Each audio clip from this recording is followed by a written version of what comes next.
Welcome.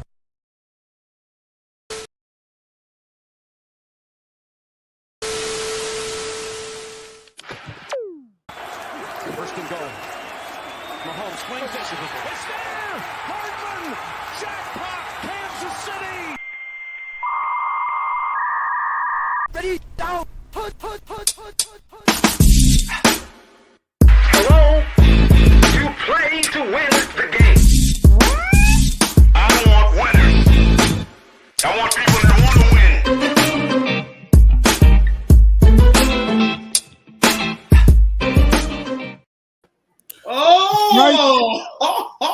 It's the play call sheet. Yeah, especially in here. Hold up. Tell them, Coach. You know what time it is.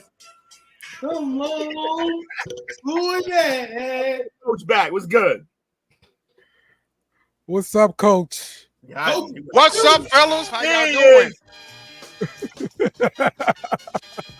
Feel good to be back in this bad boy, man. Miss y'all. Let's go.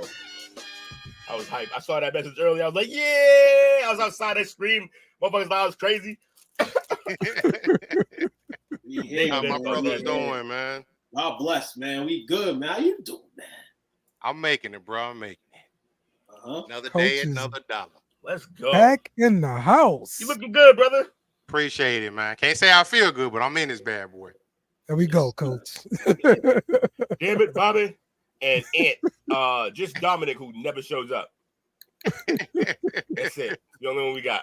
That's right, Bobby. We starting on time. Hold on, we got a little uptick. You know, we're still in the 30s, so it's kind of on the cusp of being early. So shout out to us for not only being early, but for us, we're like a day early. If that's the case, like this is crazy. We're never here at this point. I usually stroll into the backstage right about now. We got all four of us up here. Even Will was early. Yeah, That's true. I heard Coach is coming back. It's about that time. Inspirational, Coach. Absolutely. That's what I'm talking about, man. Appreciate y'all, my brothers. You already. We missed you, bro. Good to have you back. Missed y'all too, man. We still killed it because we knew you was watching. We couldn't slack off. Oh, yeah. Coach was killing it in the comments, bro. Like, Big bro was watching. I didn't have to be very PC in the comments. It's funny when that camera shut off and your name is just a little picture of you where you can say a lot more shit when you. Absolutely. Keeping it PG gangster. Yeah, man. It was fun. It was fun. The past few weeks, we've been having a good time on the show, man. So yeah, we definitely appreciate Coach coming back. So man, let's get into some NFL news here. Because NFL is back. We got training camp going on everywhere. All the teams are back. I think the pads came on today for just about everybody.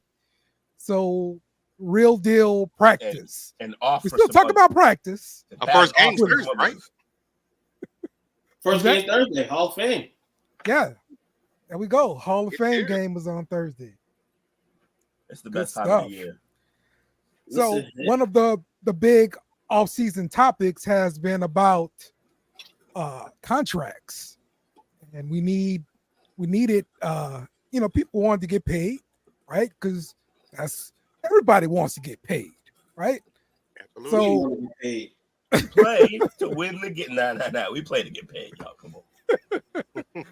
So now we had a couple dudes who they didn't hold out.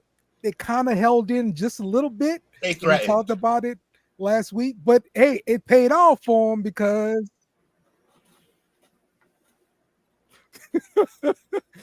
that's right. People got paid. Yeah. They got paid. Let's start off with this young man who got paid. Tua got $212 million 4-year contract extension. So $167 million in guarantees. There you go. Hey, Bobby wants to get paid too. How can Bobby get paid like this? That's the trades. But yeah, what you guys think about the deal, man? Too. What you think? Man, smiles. I'm smiling because I actually in the 2020 draft, everybody was talking about this QB, that QB. Now I was on the Justin Herbert train. I'm highly on Justin Herbert. You know, probably less more today, but I was high on him coming into the draft. The second guy I was interested in, people realized that I have a little bit of hate for Joe Burrow, so Tua was second. So shout out to the man for getting his bread. There's been some difficulties, problems. I mean, we thought the man's career was over, you know what I'm saying, up in Cincinnati, you know, on that chilly night. But when you look at QBs and how they're paid, how they're scaled, you can't take away that when he's active and when he's playing, they're winning games at a clip that they haven't probably won since like the mid-2000s. In that case, the team seems to be in sync without him. Yes, like other QBs, he has his difficulties and has his weaknesses. But just about every QB in the game does, you know? But at the end of the day, QBs are getting paid at a scale. And for this class particularly, everybody getting paid. All those guys that was first round is about to eat. Tua's eating, man. Shout out to him, man. He'll be in Miami blue for a little bit longer. So shout out to him. What I took from this was we be on it, man. We said they had to pay him. So there's going to 48 hours for it to come up. Yeah, that's what we do. And we actually have been saying that since playoffs, and we knew when it was coming. Like right after the Super Bowl, we talked about that. But yeah, I think they had, like I said, they had to do it. He got a lot, but like Ant pointed out, I think it's front loaded.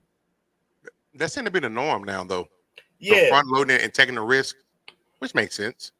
Especially it's because all about the guaranteed money anyway, right? I mean, yeah. NFL contracts are pretty much monopoly money until you look at the guarantees. 100%. And so if he got all his guarantees in the first 2 years, I mean, good on him. But also that means you have no job security long term. Right. Because that's the point of front ending it, because then the back end is easier to trade. If it's 167 million guaranteed for the first 2 years, I'm good with that. Win. No, you take that and run. Every time. Don't look back. So yeah. Look, he got his bag. And not for nothing, you know I don't do the deserve thing. I won't get into deserve. They're scaled like Juke said. But he definitely took the beating for it. Right? Like he didn't play as many games as we'd like. But look, they could be in a situation where they're paying that much money to a guy like Kyler. At least he loves football and he's on the field now. They could do a lot worse than this. But yeah, this is a 2-year deal. And if you're not that guy at the end of 2 years, you won't be the guy for the following 2 years. Right. We speak on the key last year was for the season before for him was obviously playing. I mean the injury, just being alive, yeah, right. Live. Guess how many games Tua played last year? 15, 16? 17 games. He played every one of them bitches. 17 games. So it kind of went to the flow where they wanted to see that. They wanted to see if he could stand up. And he was able to stand up. So shout out to him. Now this year it's deliver in the biggest games that you're ever going to play in type of situation. And that's just about, like I said, with every QB, you know, not named Patrick Mahomes in the NFL. You got to win the big game. That's what everybody wants you to do. But in terms of the marketing scale, we got to realize, guys, some guys are going to get paid. Some guys are going to get overpaid. And there may be some guys that get underpaid. So, speaking of which, I know we talked about this before, but my stance has changed a little bit, so I'm going to bring it back. Brock Purdy. My initial stance was he was on the list of guys where you just got to do it, right? One of the reasons you guys had even brought it up when we first talked about it was just because of the system and who it is. And I've actually kind of come around because of these deals. I don't know that the Niners want to do this in 2 years. I don't know that they're going to want to call it. He's got to really jump in the next 2 years for them to want to do this. Like to pay, I know that's kind of the running rate now for your first contract as a franchise quarterback, but I don't know if they can convinced themselves that it's not the system and not him enough to pay him $200+ million. So that's going to be a fascinating story that we're going to be covering moving forward for the next 2 years. I'm giving you a 2-year preview of what we're going to be covering, just letting y'all know. So where would you slot him at in that? So if Tua got 212, I mean, where's Brock Purdy get? That's tough. So more success than Tua, but is it his success or team success? I think he's going to end up right around the Tua number. Or maybe he'll get a little more because obviously every year it jumps a bit. Who's up next year? Is it next year Herbert? Yeah, it's going to be difficult. No, I mean, Herbert just Oh, he just did his. Right? Yeah. Yeah. Someone, Hold on. So hold on. Someone's coming up. Thing I just said. Joe Burrow Burrow's paid. up. He got paid? Joe Burrow got paid, correct? I believe so. Yep, Yeah, you're right. Yeah. Joe Burrow, Justin Herbert, Yeah. who actually was Tua before Justin, I believe, in terms of draft position. Herbert and then Jordan Love. Those guys are all in the same draft and they all just got paid. Is Trevor next up? No, Trevor just got paid. Check. Here's the list here from over Goff the cap. got his, Herbert got his, Lamar got his, Hurts got his, Kyler got his, Watson. All these people got it. Right. Big deal. So all these people are done for now. So Look at Mahomes. That's hilarious. Kirk Cousins just got Stafford paid. just redid his deal too. He did. Yeah. It's Dak. Yeah. Yeah, this is where the line starts. Yeah, Dak's the next one. And then Aaron, if he decides to stay, will be another one. Who cares about Carr? I mean, but hey, he's gonna get in that line too. Eventually. He may get in the back of that motherfucker. I'll tell you that right now. Because that's part of the argument, right? Is we look at it as quarterback skill. According to skill, this is how you should rank on this list. That's not necessarily how it happens. Because what happens is I'm next, so I would like to go to the top of the line, please. The top of the list. And the then market gets set, and then yeah. Right. And that's the way the market is. The market goes up year by year because the salary cap goes up year by year. So if you're next, you go up to the top of the list, not necessarily because you're a good quarterback, the best quarterback on the list, but you're next. And once you have a quarterback that has a certain skill level, then he's due that money. That's just the way it is. Every time. Do you agree with that? I agree. That's why I said the market's always gonna make you solve these problems. If you pay attention to anything other than the game, you will see this. And the way the performance is everybody's not gonna win a playoff game for you. Everybody's not gonna win Super Bowl. We all know this. But overall, for your franchise, sometimes getting 9 to 11 wins is good for a franchise. The money continues to go in for a little bit. Now, if you're just a dud, and then you're in the shitty city anyway, money's going to be lost. But for the most part, that's just the way it is. That's what I was going to say, and I was waiting to say that. Kirk just is a genius. Well, really, his agent needs to be the only agent because that man will be everybody be rich. That dude has timed it right every single time. He didn't just bet on himself. He bet on himself based on how the market was going to change. Every time he was up for a contract, it was like a new market was already being set and that he was going to be added into that. Yeah, he's playing chess, not checkers. I think he got used to betting on himself because those 2 years Washington franchised him. Tagged him. He's like, this kind of works for me. He's like, I just come out here and shit on y'all for a year. I don't got to win no playoff games, and I just keep getting big deals. And I can do this all day. Dog. We're going to talk a little bit about Purdy later. I'm going to throw a sidebar in. I'm going to leave it for you guys to let it marinate because y'all guys probably don't even know what I'm going to bring here. But we got some. I'm going to give my take on Purdy later. I got a new take too, Will. I got a new take too. You ain't supposed to tease your coworkers. I have to tease y'all. I don't want to make it the longest segment what it is, but I'll give it to y'all. Not a private chat. I mean, 2022 NFL draft. There was no QB selected in the second round. The first QB drafted was in the 3rd round. Guess who that QB was? You said 2002? 2022. 22. Lance. Trey Lance. No, they went up. Desmond Riddler. Desmond Ritter. The Riddler. Oh yeah. He's in San Diego now, right? Huh? Is he in San Diego now? Yes. San Diego. Guess who was the second LA, QB drafted? Back up near you. There was no QBs really drafted in this draft. Guess who was the second QB drafted? Sam Howell. Yeah. That was third QB drafted. The 3rd QB drafted. Skylar Thompson. I think he played for he got drafted to the Dolphins. He dropped that name like he was killing. Purdy is Mr. Who? Irrelevant. No. Purdy's Mr. Irrelevant in this draft. But the draft is so shitty that you can go to that market and be like, well, you was the best one in that market. But for Purdy's stance, if he keeps improving, I see that. they're going to have to give him, and then they wait. They're going to have to pay that man. I'm not gonna lie. If I'm a GM, that'd be a good ass way to approach it. If you're an agent, but I'd be pissed. Like, yeah, but like that's like Michael Carter Williams won Rookie of the Year. So what? That class was awful. Like that class was shitty. Well, if he looked at it like, damn, this draft that produced nothing, I'm a guy at least that, from the bottom, I rose all the way to help, even though I got a better team.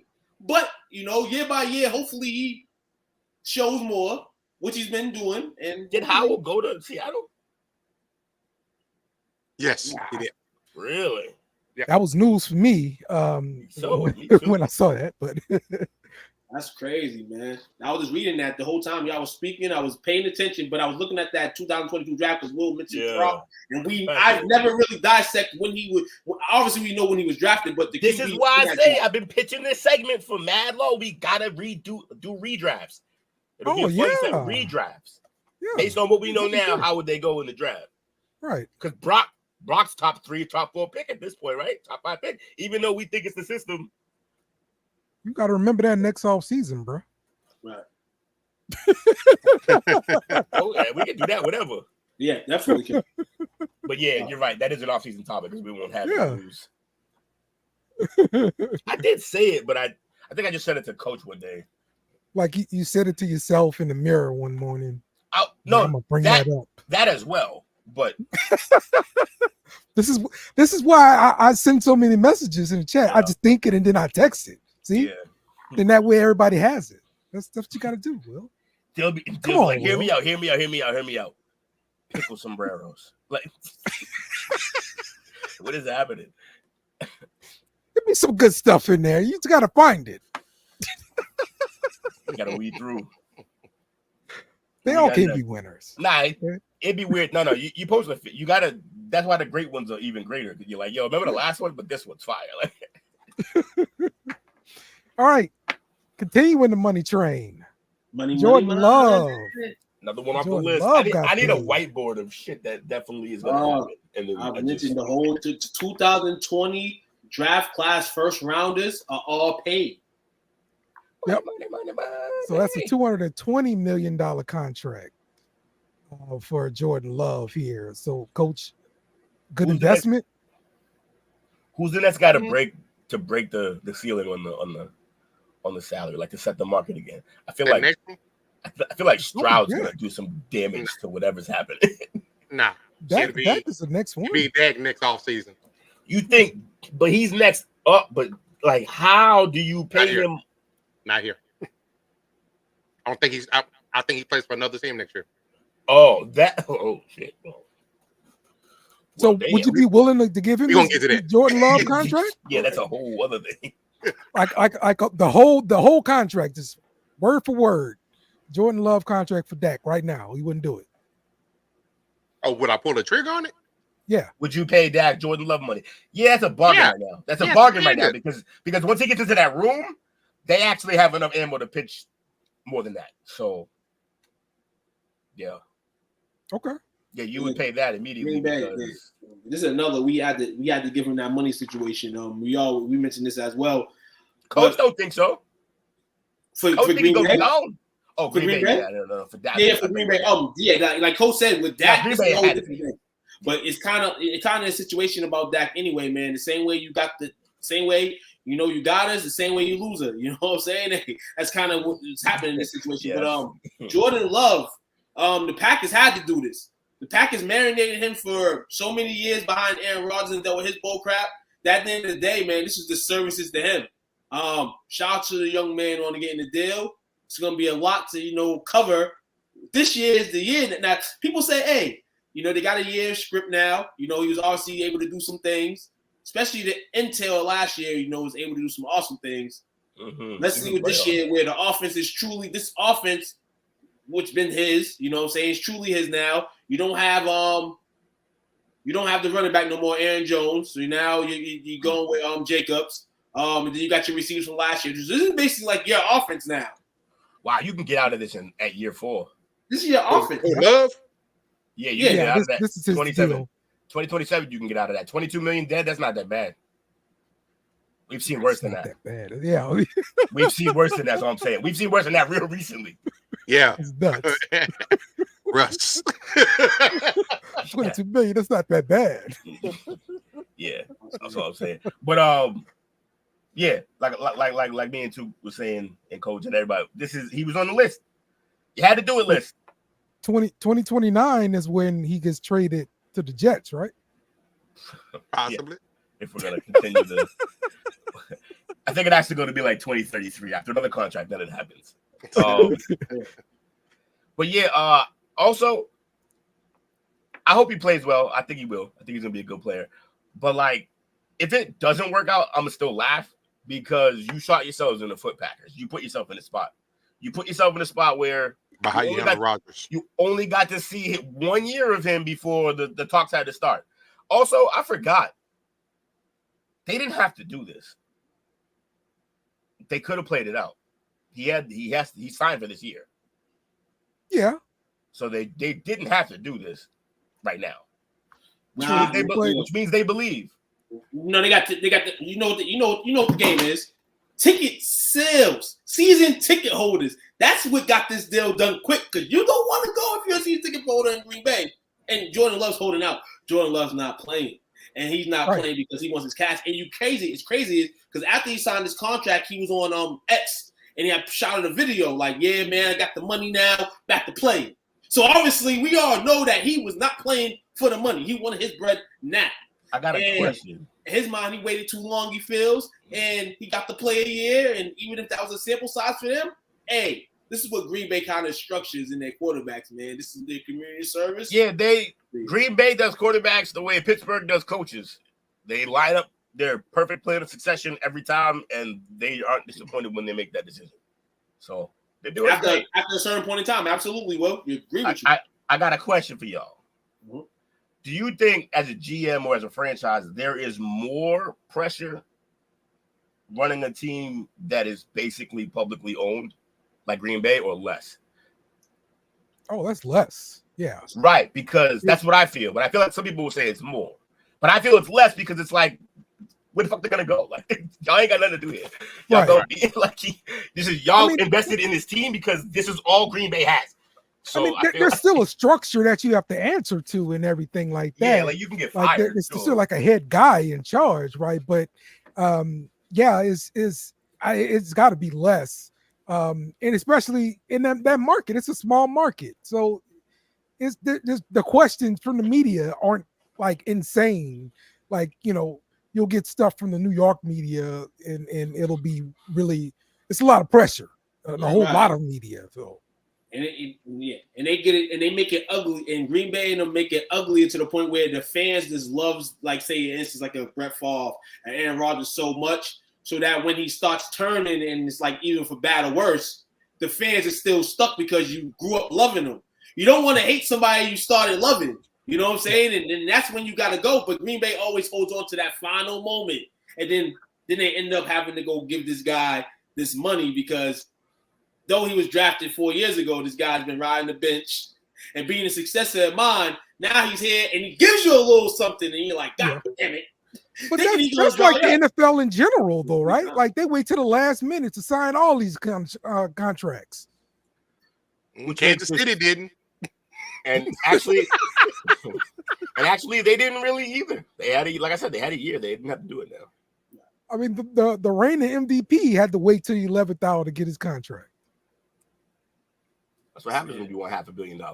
No, the only reason why he had to wait till the 11th hour to get his deal because that was a different. To me, it was like the set of the breed for these type of contracts. Like this guy, but there's always going to be a 1%, 2% question of should we pay this guy this much? But the world's like, damn, 98% of the world's like, damn, you better give Patrick this money for what we see him doing.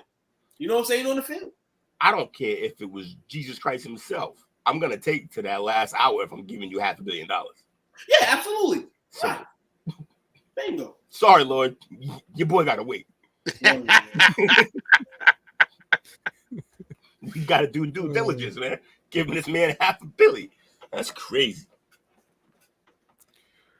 All right. The next story we have is it's a bad one. It's the injury bug. This is the worst part about camp. Injuries happen. So this time the injury bug struck in Dallas. It's Sam Williams, who suffered a torn ACL, MCL. Don't do that. So he's done. Coach, this was supposed to be one of your rotational guys, pretty much. Actually, potentially they will look for him to potentially start. I think he had 5.5 sacks last year. Okay. And he was a part-time player. So he showed a lot of upside. Right. But he's behind Dorrance Armstrong and Fowler. So he didn't get a lot of playing time. They're both in Washington now. It was his year to step into place and and get a little bit of that full-time action. And it's like I say, it's real unfortunate, man, because he was going to be in there to help with the rotation to take the pressure off of Micah to have to keep him from playing the edge. Micah's been playing a lot more in linebacker already in preseason. Okay. So it totally sidebars everything possible. Okay. So you think we're going to see more Parsons back in the edge, or we're going to look for a veteran, or what do you think the plan is? They might try to look for a veteran. From my understanding, we talked about him a little bit during the draft. Nealon. Nealon's been impressive. The rookie coming in, they say he's been flashing already, and they say he plays very violent, which is what they need. Yeah. But he's a rookie. Y'all need that dog in you. But so I think then just more of a tank, replacement than anything. Well, if you're gonna need him, then just put him out there and just let him do the one thing: pin his ear back and go. Right. Best thing you can do. You don't want him in coverage. Nah, not now. Maybe which not. is what Dan Quinn did. He dropped the defensive end. This is a blow, man. This blows, man. This blows early, man. Damn, it's always the butt of the joke, I guess. But a lot of people weren't making jokes, so But in all, injuries are no joke. But this is bad, man. Especially when it's your team. This blows, man. To start the offseason off, man. This man is supposed to be a pivotal part of the defense. We lost some few guys over the Dan Quinn and the Commanders. So this here hurts, man. So hopefully that whoever's the next man up, what I'm saying, can show some promise as well, man. Which sucks for Williams because now next year, if this person that's behind you is good, you're gonna have to compete next year. But and say it's all get healthy, and what I'm saying, and hopefully you can get back on the field strong. Yeah, this kid was 6'4", 255 with solid muscle. He had time to grow into his body, so it's unfortunate. He's out of Ole Miss, I believe. But hey, good luck to him on his recovery. Next man up already. Sucks. Well, at least better this happens earlier than later. Yeah, kind of like Overshawn. Aaron Rodgers. Yeah, but I forgot about him, didn't you? We'll know I did. I know I didn't too. I've been waiting. Yeah, is this a way to short Micah Parsons some couple million? Good luck. That man's getting every penny. Ain't no way you gonna stop that. Mike, you already know how I feel about Micah. I mean, if you're not playing full-time pass rushing role, let's microphone talking, Micah, and let's get in this game, dog. Because I swear, if he's like Ant says, if he dominates and shines, then that's good for us in a sense. So hopefully he can do that. But I don't really care if he bankrupt the Cowboys. That's gonna be my team. They bankrupt players or not bankrupt players, but we know they be trying to shad plays. We know how Dallas do it. But when he dominates, he dominates in the backfield, tackling the quarterback, right? Yeah. And so we're talking about doing less of that. Mm-hmm. And if you do less of that, you're gonna have less on the stat sheet. Therefore, it's less production. Therefore, less money. Yeah, that's great in theory. But it's more beneficial for Dallas to play him at defensive end versus at linebacker. Yeah. I literally, if the Cowboy, if I'm his agent and the Cowboy try to say that to me, oh, like look, his numbers are down. I'm just gonna play the tape of him burning Tyreek Hill in the race. Like, y'all still really believe this shit? Like, it's not. There's nothing. He beat Biggs yesterday. Crazy. It's crazy. Like, yeah, just give him all the money. A couple. So as far as like the guys who are in camp right now, Nealon, Fihoko, who was drafted, I think he was drafted this year, and then Chauncey Golston, who's been there for a while. If you can't get anything out of them, then you got the likes of Yannick Ngakoue, Carl Lawson, Charles Harris, Tyus Bowser, Marquise Haynes, Rasheem Green, Marcus Golden, Shaq Lawson. But the one that I'm actually intrigued about from a veteran standpoint, and just to help bring the young guys along, Justin Houston. I mean, that would be ideal. He didn't look great last year, but he can still make some plays. That'd be crazy. But in Will McClay, I trust he's going to find the right thing. Yeah, he might bring in two guys for the low and let them battle it out. Yeah, I need some depth now, though, for sure.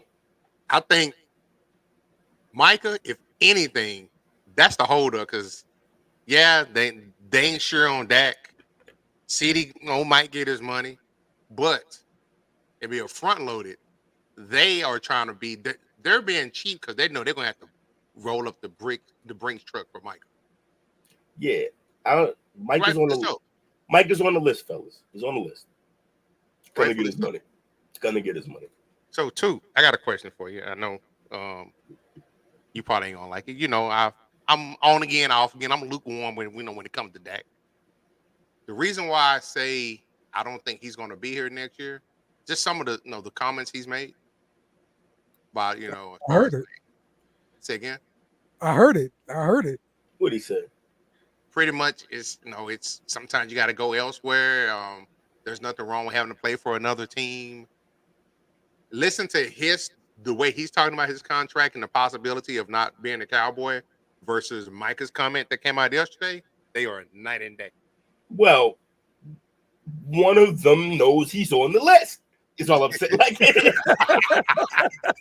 Because Micah talked about how he sees how the community treats the Michael Irvin, the Emmitt Smiths, the Charles Haley's, and then he seems to embrace when Charles Haley comes in and talks to him about being leaders and things like that. And he understands where if he can bring a Super Bowl here, where he's going to be at. He's already talked about he's going to build his permanent home here. He don't plan on leaving Dallas. Versus Dak is like, hey, if I gotta leave, I gotta leave. But the part that kind of pisses me off is, I get you, Dak. You want to get your money and stuff like that, but let's pull the curtain back a little bit. You put up great numbers, absolutely you do. During the regular season, when it comes to playoffs, yeah, I can't put it all on you. The defense looked horrible last year. But you got to remember, at what point in time did the defense start looking bad? When you started throwing picks and put them in awkward positions, which you kind of do from time to time, and you get the dumbfounded look that's on your face. Now, when you look at him compared to a Patrick Mahomes, when they came out and said, hey, Patrick, you won all these Super Bowls. Do you think you're underpaid? He's like, no, not really. I signed the contract that I signed, but he knows he gets money on endorsements. He knows that he's still getting paid, but they're able to put more talent around him. Whereas that comes out and says, it's not about the money. It's not about the money. We won't be here at this point. Yeah, but I I gotta hit you with the yeah, but. The yeah, but is is if I'm Dak, I'm not watching Brock and these dudes get paid more than me. Kirk Cousins, he's the white me. We're not doing that. We're gonna pay me if we're gonna pay them. Somebody will pay me. This is what stories end like sometimes. It's the worst part, man. That came into the city, with basically nothing to lose. You know what I'm saying? And he gained just about everything and much more. And it's tinted with the Cowboys. If this is his last season, he did a lot not only for the organization, but for himself. In terms of just like, we were supposed to be in rebuild mode, like real rebuild mode. We ended up still being contenders with him here as a 4th rounder? So if he has to go to another team, it's about now the fans are turning their backs on him. They're blaming him. He's on the side of the pillow he never felt before. Even with the injury he sustained, he still was getting love. But eventually that love wears down when every year you're in the Magic Kingdom, as Will calls it. I'm going to call it the Magic Kingdom, not the club. You're expected to not only win, but win championships, and you're not doing that. This here seems like something that can forever turn. For me, I would love to see the ending of that, win a Super Bowl, be the longest tenured quarterback right now, win with the team that, grew him in. But this doesn't look like Coach said, something that's going to end in him being in Dallas, unless he can hoist a Lombardi. And right now, the way our team's structured right now, can't talk about Lombardi right now. So, Dak, I feel what you're saying. I feel it all. I agree with you, Dak. Coach, may not roll with you on every bump on the road, but, man, y'all QB, man. And, hey, you've done a lot for us, man, and I can appreciate it. If you got to go, the question is, who's going to be the next one? Tony Romo died for his sins. Tony Romo died from his sins. Tony, I love you, man. I love you. It's rumored that He Dak deserved could better. command a $224 million contract. Just give him a section of the fucking nightclub. But when he comes out and makes statements like, when you look up all the great quarterbacks I watched played for other teams. All the people he looked up to. Or that's a ploy. Right. It could just be him calling. You got to play the game though, Coach. You got to be like, yo, I'm leaving. That's like when you get in a fight, like a real big fight with the wife. You like, yo, I'm out. But at what expense? She just lets you walk, and you be like, I'm leaving. If you pay him, CD really already going. said he wants something in the ballpark of what Jefferson got. And then we just talked about Micah. They just give him a blank check. Whatever he wants. They've already come to the conclusion they're going to lose Bland in 2 years because you're not going to be able to afford to keep all of them. I'd sign Bland. Let Diggs walk after that. Be real. Win or not. Win or not. Win or not. By the Win way, or not for Dak. Right Win or not for Dak, man. Like I said, we have to shout out to you guys. I love y'all so much. I tell you, we think we know everything. We all think we know everything, just about. But you learn something new every single day, and I've been able to learn from you guys each and every single day. So I'm going to say this about Dak. Dak is the number one QB on the 2025 free agent market. That means for the QB position, he can demand the most because he's probably the man on the market. So no denying that. He can demand that. Just that the Cowboys shouldn't give it to him. No, you're right. The Cowboys shouldn't give it to him. Especially with Trey there. At this point, run with Trey. You could pay Trey about half of what you're gonna have to pay. Trey been looking bad, they say, in preseason. What can you do? Here's my thing. You might have to run with him, but you got to look up what that frees up if Dak walks out the front door. That's You're what I'm looking saying. at $50-$55 million right off the top. You're gonna have to pay Trey, but he didn't do anything. So I'm not gonna pay him much. So, but like you just said, if I'm gonna give somebody a lot of money, I'm gonna have to look at it and talk. Oh yeah, we run upstairs every test. Yeah, we do. I think the worst thing that could have happened the year Was it last year when Dak got hurt and he missed 5 games, or the year before? That year when he missed the 4 or 5 games, and Cooper Rush came in and went 4-1. That's when they started saying, It hurts. He's the guy. It hurts, but isn't he like in arena league now? Like that dude, come on, like that. But it showed But it worked, that yeah. McCarthy's system.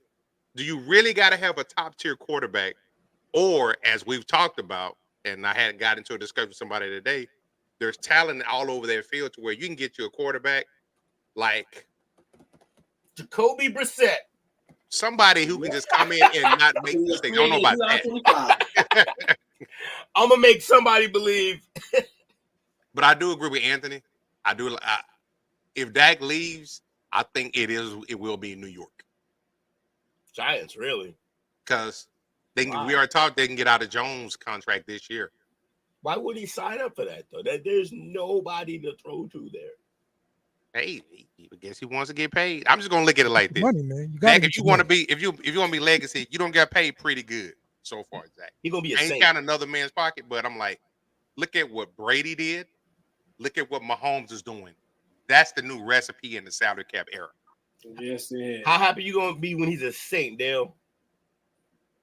It's do or die for him right now. It's do or die right now because, like you said, the Justin Fields type of play could be here. We got a bunch of free agents here. I could have told you. I'm the wrong person to ask that. The real reality is how good or bad you think Dallas is going to be next season. Because if they are where they always are, that's basically early, late to late draft pick. You know what I'm saying? And in this draft coming up, projectedly, there's not a lot of QBs in projection in the top 30, 31. So you got some guys, and the Cowboys could probably find a successor in this draft. And if they're bad, they can find their successor, maybe a Ewers, you know what I'm saying, in a position where if they're bad, you know what I'm saying? But if they're mid, I mean, you can still find one if you want to. But it's crazy, man. It's gonna, I don't even want to talk about this no more. It's a good problem to have, I think. The contracts, that is, because it shows you front office they're drafting good players, and if that's the case, you gotta lock those guys up, coach. You gotta lock up that front office. I'm gonna play now. Here's why I say Dak is leaving. I already went over that. I'm gonna put on my two hat for a minute from a conspiracy standpoint. What if Dak is stalling on himself, not because of the money, but let's be honest, that entire coaching staff is on a 1-year contract. What if he's stalling to see who the hell is going to be here? Who am I going to be playing for next year? Yeah. Do I want to have to start over again? Or do I want to start over again because I'm done with fucking McCarthy? Yeah. But yes, I would take Justin Fields in a heartbeat. Well, let's get on to our next topic here. It's real, but it's some foolishness involved because, we like foolishness, right? So right here, the Seattle Seahawks rookie has been like a victim of extortion. So here's the story. This is your guy from Texas. Unfortunately, Byron Murphy. Hey, why you put me in there like that? Yeah, Byron Murphy, coach. That's right. It's your guy. All right. So a trans OnlyFans model has taken to Twitter talking about Byron Murphy owing them $15,000 for some top head. Oh yeah, this is the. So yeah, so now this is all out there, and what's he gonna do? I know the first thing you're gonna do is call Eddie Murphy. How'd you get out of this twice, brother? How did you get out of this, bro? He's like, it's gotta be funny as shit, bro. This is wild, man, and this is crazy, man. This is what happens when you gotta go fish for women on the internet. But you don't have to. No. This is the reality of the world. that people think that athletes and celebrities don't got to, but there's some that got to or feel they have to. And it's a bad reality, but that's life right here. Bro, you know what I'm saying? out of marble. He's fine. Like he's What? Bro, he would have did all right. He got nah. What it is it's not that he can't get a date. He's looking for something specific. Clearly, No. Then that's what I'm saying. You're very sitting here fishing. specific. You're sitting here fishing, and it's crazy. Is did you meet the girl? No, I don't think he was fishing. This was whale watching. He got what he was looking for. Like he found what he was looking for. Oh, Man. well, look, the FBI is involved now, so it's serious. Potential extortion. Supposedly, I don't know if this person or this group of people have been doing this to other players as well, and they're looking at it as extortion attempts. So, But also, you can't call people up and say, "I want to sue this guy. He stole my cocaine." That's what this is. You if it's prostitution, if you're not legal in Vegas and shit, you can't sit there and be like, "Yo, he stole my stuff." Like you ain't what stuff. Like, Yeah, that's more what I'm saying. Like, dude, you got caught in the raps. Yeah, so- If you didn't get caught in the raps, would this be a court issue? Would it be a court issue? If you didn't get caught, you consumed yourself still talking to this person. Would you have went to the court laws? No. She felt a certain way because you was doing something that she didn't tolerate, and now she's handling business, and now it gets to the court laws where now you don't want it to get out. This is 2004, man. If you don't want nothing out, you better continue to try to pursue because now once somebody knows your secret, more likely everybody knows your secret, and that's the reality of it. I didn't know this part. I feel bad. Coach is one of them. He's a local kid. Our local, Javelina. Nah, he's from DeSoto, which is right next door to where I'm at. Oh no. He about to come to the crib. He's from the crib. It's getting dark in DeSoto. Mm-hmm. Oh, man, nah, Hide man. your kids, hide your wife. And and that's where I mean fishing. Will like this man obviously he was looking for a certain particular thing, and he went and he took the wrong fish out the ocean. Nah. he was looking for a particular set of skills. My man was looking to feed the family. Bro got taken. You got taken for a ride. He was looking for a particular set of skills. Take boy, this evolved real quick. Mm-hmm. Yeah. Oh, you man. play stupid games, you win stupid prizes. That boy. Okay. Well, let's get to the highlight of the show here. The absolute highlight. It's gonna be some commercials. What everybody wants to talk about. And that is Saints training camp. Saints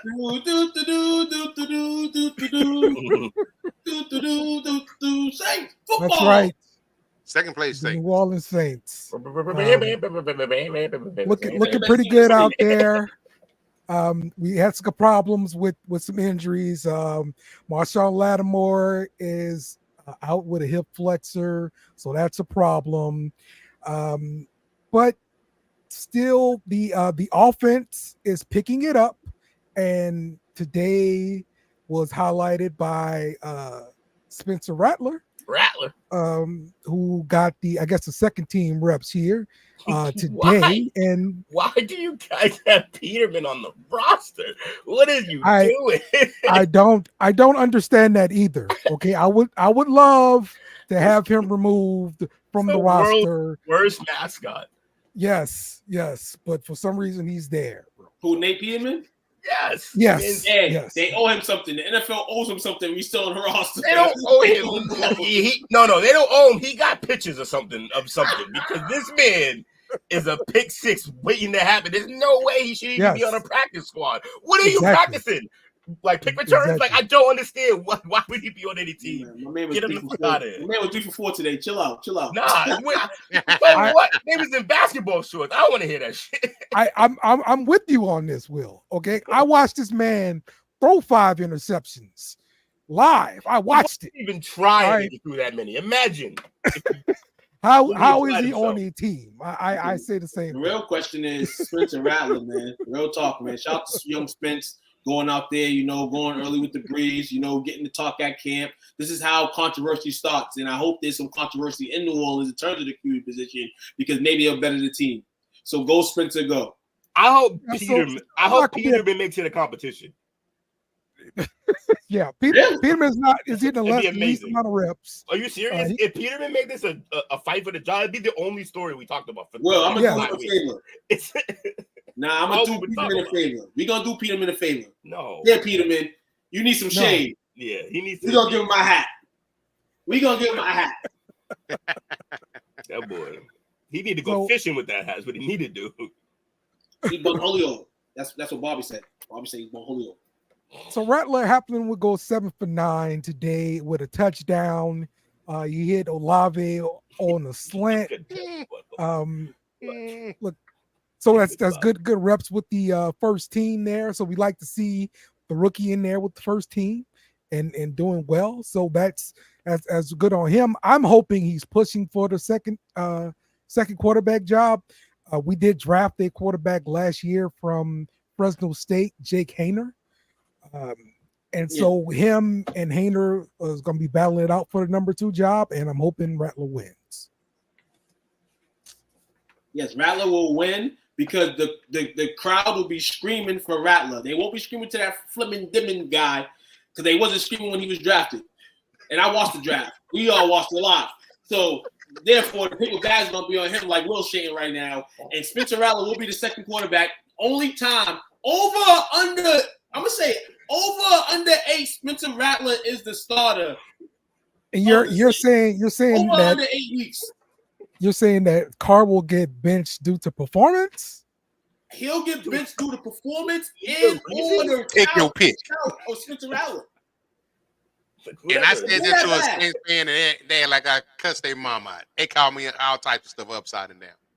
He will be in started by week 8. Like if you guys had some proof that he was bad, I could kind of take this seriously. No. I got some proof for you. Dale, the burden of proof is on you that he was ever good. It's been years. I'm not arguing he was good. I'm not arguing that at all. I'm just arguing he wasn't terrible. He's middle of the road quarterback, and that's how he's getting paid, and that's what you go. If you ain't first, you last. Is he? Hold on. So you're telling me that if he wasn't on the Saints, you still feel like he's starter worthy? You don't feel like he's moved to the bench yet? That's what you're saying. Yeah, I mean, listen, he didn't play terrible last year to make me want to bench him. The only time I was concerned about him was earlier in the year when he was playing hurt, and yeah, he sucked earlier in the year, and then as he got healthier, he improved. Like that's real. His stats prove it. I never asked Matt to get benched. I want him to fuck off the team because I knew benching him not gonna help. Who's behind him? Benching isn't the issue. Boy's not. Okay. The real problem with Carr is you shouldn't like him. Period, point blank. But you do, He's a which is the only reason we're having this combo. You should actively want him to get hit by a truck because that's the only way you're going to be able to pick and get out of the hell you're in. He's Let's probably be the number 16th ranked quarterback in the NFL. That Middle is, of the road. that is the exact opposite of where Average. you want to be. Average. It's With one of the literally- highest payrolls in the NFL. But in either direction of the spectrum, it's the exact opposite of where you want. You couldn't be doing worse to have him a middle of the road quarterback. You're gonna be eight and 9 every year. Yes, it's not. I respect Dale. I respect your take faithfully. I respect it. You know what I'm saying? No. I respect that you have a bit of love for Carr. But at the end of the day, we see QBs come, we see QBs go. How long have we been saying the same thing about Derek Carr? Though he hasn't done nothing crazy, but how long have we been saying the same thing about him? Derek Carr's entire career, he's been 2 years away from being 2 years away. And that's the only problem. He has talent. He has an arm. He's How actually long kind ago of was it when he flashed? Now, Huh? 6 years ago now? When he flashed? It's like every other season. He has a good year, though. Like, he'll have a good year. Last year was Not horrible. CBS it's Sports average. has Derek Carr ranked number 26. This is rankings of what? Of quarterbacks in the NFL. Okay, that's subjective. True. Everything's subjective. You're absolutely right. Well, let me ask you this. This is closer to the truth than far from a lie. Real quick. All right, list the guys ahead of him, and That's my brother right there. We're gonna start. So he's at 26. I don't agree with this one already. Here's the exercise. Here's the exercise, though. In his position, like on that roster, instead of him, is it more wins or less wins? How about we do that? Okay. JJ McCarthy, which I don't agree with that. I think JJ McCarthy, we don't even know what he is. No, I think Carr should be in front of him. Yeah, that's fine. Anthony Richardson. I mean, if the choice is who would I take right now, it's not even close. What has Richardson done in the NFL? He doesn't have to do anything. He got hurt. But so unless your stance is going to get known or the unknown, Dale. But even unknown, the little bit we saw is still more promising than anything Carr can do. I agree with you on that. And here's the thing: unless your stance is Anthony Richardson definitely going to be hurt every year of his career, if that's the stance, then okay, I understand. But I mean, statistically, right now it's a good bet, right? Because that's the last thing he did. It's all gonna come in the future. Something's gonna happen. His problems weren't as bad as Tua's, and Tua just fucking cashed it. So, what was it? You can't rank any rookie quarterback, I think, ahead of him right now. I mean, you're gonna make me fight myself if I go against that, because I always say everyone's trash until you prove otherwise. But hey, Dale, so, I guess I just won't argue with that. Dale, this is why we give all draft grades a C. No, this is why you give all draft grades. That's your jam right there. I hate it. Even though I kind of have a similar policy, I don't like yours. No. Are you ready for my insurance policy? 20 years later. Let's go, Jake from State Farm. So Caleb Williams. So if we're just saying who's better now, yeah, I mean, obviously, probably not. Can't really take Caleb, but okay, Will Levis. Moving forward, please. So now we're at number 22. This is where it starts getting interesting. But this also shows just how far this guy's falling. At 21, Kyler Murray. Oh, you have to take him over. That's in for call. And that's even with him not Call of Duty and all. Come on over here. Baker Mayfield. Oh, you know we here for the Baker.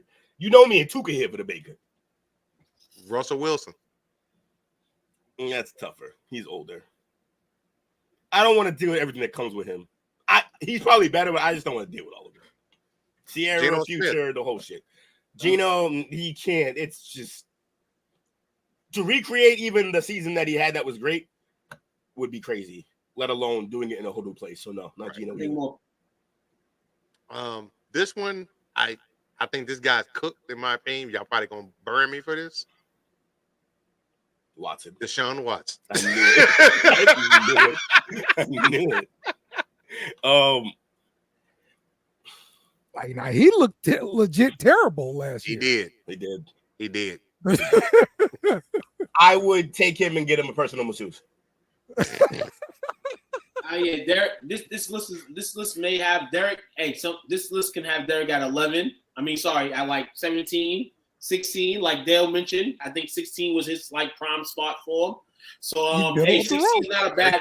16 is not a bad spot because he's like a lot of QBs on that list down. They're trying to prove something. And no, keep going. We ain't bail him out yet. No, 16. Matthew Stafford.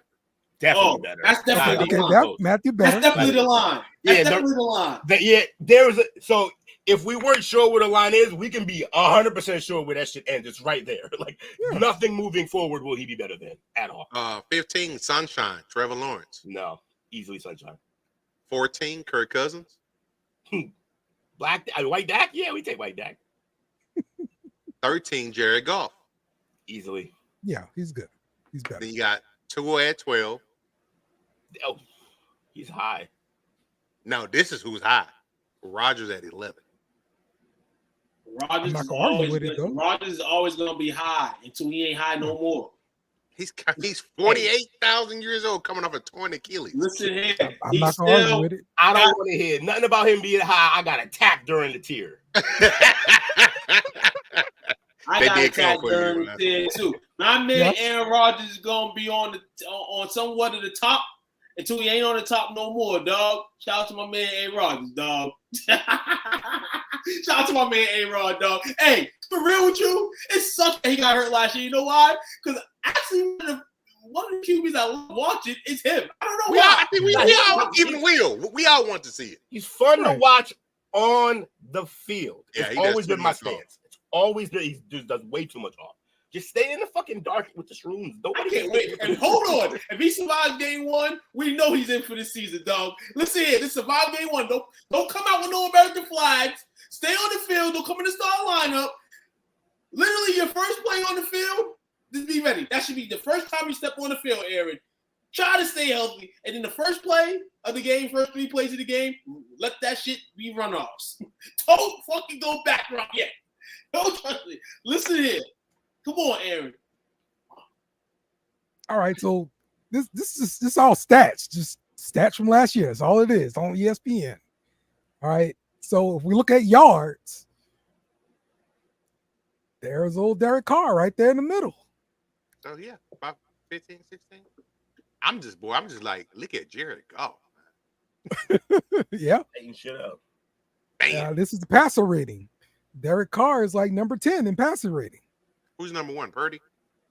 Well, yeah, Purdy is number 1. Yes. Yeah, way to legitimize this list. Rudolph, I mean, hey, these are stats. This is not a list. It's stats. There's nobody's opinion here.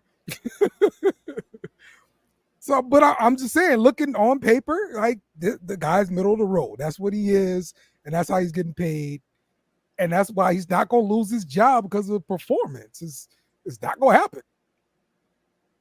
It's just not going to happen. The only reason he can't lose his job to performance is because there's not anybody good enough behind him. But if they like McCarthy, yeah, I can see him losing that job. You mean Rattler? Oh yeah, McCarthy's not this. You got Rattler, yeah, that's why nobody's behind him. Rattler, I guess. Do y'all really want Rattler to be your starter though? Even though he may be, I still think about week 8. So if you ask James, friend of the show, he thought Rattler got a bad rap. Rattler got a bad rap because he didn't perform the first year when everyone thought he's the phenom. But like he changed schools and kept playing solid. Like he played good ball. But I'm always conscious of a guy who gets a spot too. Yeah, at a Power 5 school. True, except that's the thing though. At a Power 5, you should be less worried about it. They just cycle in so many blue chippers. Like I don't know. Like Hurts got his job snatched. He doing all right for himself. True.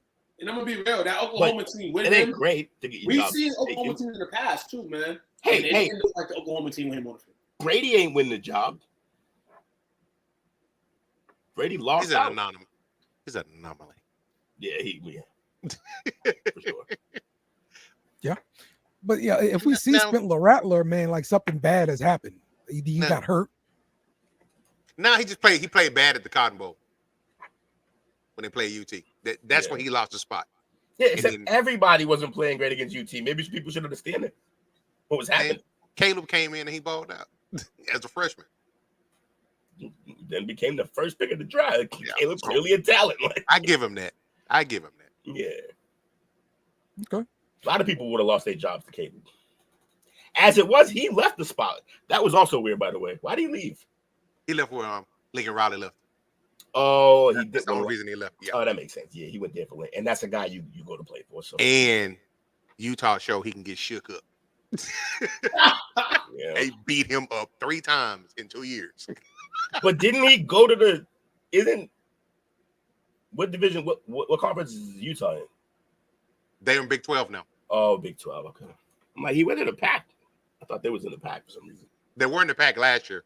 Oh. They're in the Big 12 this year. Yeah, so. Hold on. Oregon won the pack, right?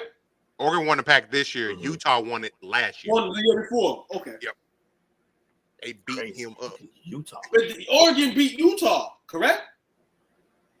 Yes. For this year. Yep. Yeah. Utah been all right for a bit. Yeah. Dan Lanning changing the culture over there in Oregon. He ran home, baby. Andre Miller, baby. you know. Who that? Hey, man. All right, let's take a quick break. Who knows that? Then when we come back, we're gonna be talking some fantasy football. So It's stick with time. it. It's here. Hose water. Whether you've been playing hard or working hard, when your thirst needs to be quenched, there's hose water. Found at any retailer where sports drinks are sold. Or connected to your faucet in the backyard if you don't want to pay $4 for it. Hose water. Get yours today.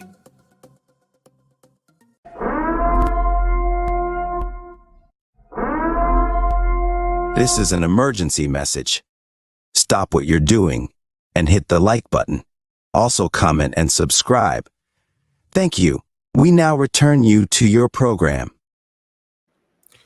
We are back with the play call sheet, Yes, we are. and we're gonna be talking about some fantasy football, man.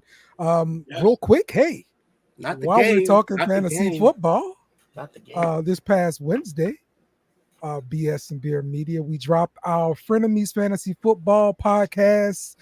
Last Wednesday we talked Dynasty, and we did a mock draft. So go back and check that out, and be sure to check us out whenever we go live on Wednesdays, typically. So there we go. Yes, sir. Tune in, man. We're going to give you some of our perspective here on Mondays, but Wednesday, definitely tune in. These guys be full throttle with it. You know, got a whole show predicated to it. So shout out to the homies on this, man. We got a couple weeks, maybe even a month, maybe until your teams are fully set fantasy-wise. Fellas, we know, man, it's a job at times to be a fantasy football GM. So without giving me too much of your strategies before we get into this segment, man, how do you hold up, man? How do you, to me, I honestly, I'm semi giving up on it. Yeah, I typically roll with wide receivers. You know, it's like my primary piece on my fantasy team, and build from there. Like that's the way I'm starting. Like usually all my fantasy teams, those guys. If you get some of the bigger ones like, you know, Justin Jefferson and Chase and stuff like that, these are guys who are going to put up a lot of points, and they're going to make the difference for you at that wide receiver position, and you can piece together at running back, because those guys get hurt a lot. And so you hit the waiver wire, get some of those guys to supplement and carry you a few weeks, and move on to the next guy. So, but yeah, Anthony had a good question there talking about CeeDee Lamb possibly holding out. Does the work get pushed over to Jake Ferguson? Yeah, if this happens. He was getting more work anyway. Yeah, he's the second option on that team.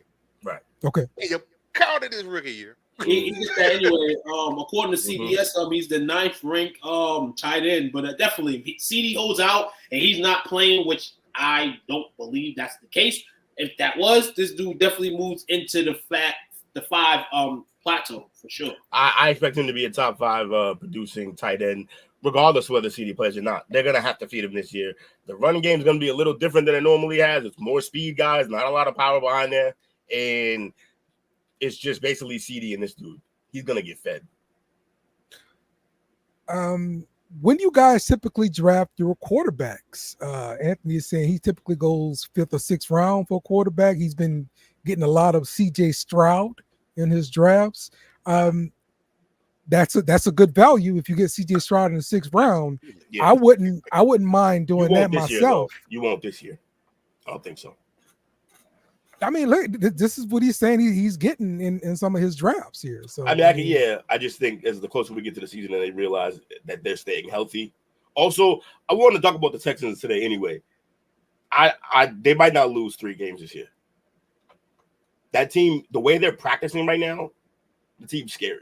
Texas is going to be nice.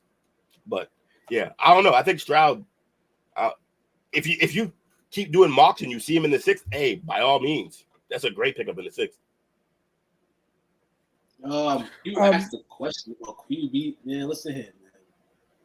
It's gonna have to be a changing course for me, man, if I want to win the championship. But now, as a GM, I have to decide what I want to sacrifice. Because honestly, the way I draft QBs, I wait late. I wait late. I'll find somebody, and I always end up finding somebody late in value. Maybe not for the stretches that I needed, probably championship worthy, which you do need, but for the good stretches that I put my fantasy team in, I feel like I drafted QB at a great position. I usually go like 9, 10, 11, honestly, when I pick my first QB. I see all these QBs go off the board all at the same time most of the time, and I'm like, based on this being a part of the game, like, do I really need to go draft somebody 6, 7, and 8? No. But it's about who you put your team, who you put around that QB. You know what I'm saying? But ultimately, like I said, man, I've lost the championship 2 years in a row, but I've had the same philosophy of QB since I first started fantasy football. So I feel like it's good. But hey, if I want to cash in on a championship, maybe I need to sacrifice a QB, maybe 5, 6, 7. I don't know. I'll be going way too early with QBs, and every year I'm like, I'm not gonna do it again, and I do it again. So I mean, how early are you going, and how late are you going to? I pick Mahomes like 1st or 2nd. Oh wow, okay. It's got to be somebody like that for me to take him first. Other than that, I'm going to take I usually take a wide receiver first, a quarterback second, preferably. So I would like to have them off the same team if possible. Wide receivers require so much for them. They're the last, like the line has to block, like the quarterback has to get it there. They have to beat the defender. There's too many variables. I always be worried about receivers. And then every time I pick one, they die. I mean, that's why I like the half point per reception rule, because, I mean, you should be rewarded, for all of that. More catches, yeah. Yeah. And it makes the wide receivers valuable. So, it does. Yeah, I'm all for that. I know. Did you have CD last year? I'll be picking Barkley high again this year, even though it fails me every time. I don't think I got him in any of my leagues. Yeah, man. Listen, Barkley's gonna go nuts this year on that team. You hope so. I just don't see how he couldn't. I mean, the line took a hit, but Kellen Moore. but then normally he can catch though, so he'll still be involved. But yeah, I know they're gonna throw 60 times a game. So they were talking about Kellen Moore being a quarterback killer. When you look at the stats the year after, Kellen Moore, because his offense is predictable. It's hard to get back on track from throwing 60 passes a game and slimming it down to 30. You've shown everything that you can do. Well, I blame Jerry Jones for getting him that job anyway. Yeah, he just came out the blue. 6. They played like he was playing in the NFL at some point, and then he got cut, and then like maybe a year later he was coaching. Here's Romo back up in there. The funniest part though is that anything that he did was all based on what happened at Boise, because he didn't do shit in the league. State. Yeah, that's it. True. So it's like he didn't do nothing in Detroit. You killed on a team that had like 2 tough games all year. Okay. Yeah. You should be cutting your teeth out there in Boise learning how to coach. You should have went back to college. Them schools was like, you ain't messing up my kids. No worries. Just stay where you at. And as a coach in the NFL, who did he cut his teeth underneath? Who was it? Yeah. Oh, the Clapper. Who got his job given to him too? In the same manner. Yo, he just like hiring career backup quarterback. Yeah. Problem. That's Mr. Burns' ego. Yeah. He's the smartest man in the fucking room. Okay, that's fine, but why then do you keep picking the second smartest guy in every room to run your teams? Like, they're the backup quarterback. By definition, the starter probably is wiser. Like, I don't understand. Just go get a starter for once. Cowboy fans, it's no better after he's gone. You got have Romo come down. Romo was up there calling out every play. Like, have Romo coach or something. Romo will tell him to F off, because Romo's going to do what he needs to do to win. Yeah. He just don't want nobody to outshine him. That's why Jimmy left in the first place. It's the burn. You're 90. The amount of Vaseline it takes for you to shine. Has anybody played in any Superflex leagues? Hell no. Nah. Hell no. You think we get fucking headache just from playing the standard style or whatever it is. Two QBs, flex 99. Fuck all that. Listen to him. They ain't paying me all that much, man. Even in winnings, man, to do all that shit.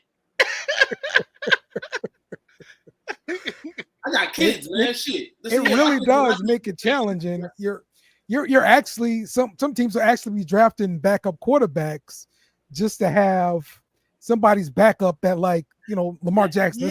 I think Lamar Jackson get hurt a lot. I'm gonna draft his backup.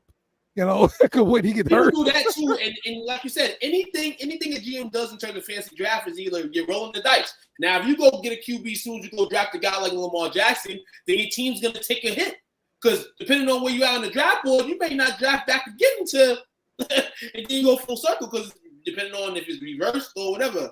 So yeah, you want to have security at that position, but like you said, you could get value later if you want to jump early. Go ahead. You know, but going to get 2 QBs, and some people do that. They go get a QB and they go get the next best QB right after. Like, okay, I solidified the QB position. But you still got to decide weekly who you're going to play, especially if you got 2 dogs. Yeah, so you better really be into the game like that. You know what I'm saying? So there you go. I hate leagues with 2 QBs and a super flex QB receiver. I like the super flex though, but 3 QBs is outrageous. Yeah, 3 QBs outrageous. Out there with the flexes, you know, flexes, all that stuff, you know, to make them 3 QBs is wild, man. It's wild. But question for you guys. Not obviously, I don't want to know who the hell you would take number 1 or number 2, but every year, you know, it sparks debate. You know, matter if you're going 1 or 2, and not only who you're choosing the 1 or 2 is, but are you going to get the bad card or the good card? Because obviously, we know it's always some drama with 1s and 2s. I'm on the website right now. I think we'll see some Henry this year. I think we'll see some Barkley this year because of the team he's on. So top 10, according to the list I have here right now, projected. He's in Green Bay, right? Huh? Christian got paid. Crazy. Christian McCaffrey. You doing overall too? Yeah, this is overall. Okay. And season long PPR. So that's kind of what. Yeah, that's why McCaffrey's up top. McCaffrey, Tyreek Hill. I see here, but this list we can go right here in this list too. Christian McCaffrey, CeeDee Lamb, Tyreek Hill, Jamar Chase, Justin Jefferson, Amon St. Brown, because he's quarterback now. B. John Robinson, Breece Hall, AJ Brown, Nuka, Jonathan Taylor, and Nakua and Garrett Wilson. But the thing is with this here, a lot of some sites got Breece Hall as the number 2. Yeah, I don't blame them. Breece Hall, before he got hurt, was headed towards being one of the best backs in the league. Yep. Then last year, he was getting back from an ACL injury. Now he's coming back fully healthy, and Aaron Rodgers is back, so they're not going to be able to put an 8th man in the box. That man's going to eat like a fat kid this year. It's going to be interesting here, man. But what about a guy like Jonathan Taylor, who's no longer going to have to share the workload with Zach Moss? And that wasn't what got his quarterback returning. I mean, honestly, you get him on his touches weren't even really being hurt by Zach Moss. Zach Moss did most of what he did when Jonathan was hurt, so he was kind of a replacement. And then they realized, oh yeah, he's really kind of balling. We can mix it up. But Jonathan Taylor just needs his quarterback to stay healthy so that 8th man can stay out of the box. He's gonna kill though. Okay. And I like, and in here you're looking at it right now. It's a mixed bag. You know what I'm saying? You used to a position being like dominant in like the first like 10 picks. You know what I'm saying? So here you have kind of some, you know, different ways you can shape your team, and that's fine. Still a lot of running backs though. Barkley's too low. Jahmyr Gibbs, he's gonna ball this year. Oh, Kyron Williams is too low. Yeah. I mean, Kyron Williams kind of came out of nowhere last year, and it hurt my heart because I actually drafted him his rookie year, and I just held on to him, and he did nothing. So I cut him, and all of a sudden he, you know, Notre took Dame off back. that second year. He's a Notre Dame kid, right? Was he? Let's see. Damn it. They don't have it on here. Well, go up. It might be It's not on there. What are you looking Top for? of gold. in no updates league game logs. Full profile. It'll probably tell me there. Full Where do profile. you see that at? Right here To on the right. Notre Right. Dame kid. Yeah. Out of St. Ah, Louis. yeah, Notre Dame. Look at that. Notre Dame, yeah. Good job. Them Notre Dame backs, man. They tough. Yeah, all that just to fight. It ended up being way more than it needed to be, but yeah. All right, so looking at the overall rankings here. Whoa, did y'all see that? By the way? I'm sorry, go down a second. Olave over Travis Etienne? Fascinating. Well, the very first rookie is Marvin Harrison at number 21. So that's looking at about what, round 3. Do you think that's too late for Marvin Harrison Jr.? Hell no, that's right on time. That's right on time. Okay. Yeah, that makes sense. And it should be later, but hey, they giving him the promise sign already. Then that's what you do. Anyway, So let's play a name game then. Would you rather Devontae Adams or Marvin Harrison Jr.? Marvin Harrison Jr. Nah, Adam. Marvin Harrison. I say Adam because I think by week 8 he'll be a Jet. I gotta go with Harrison. Guys, who's throwing the ball in Vegas?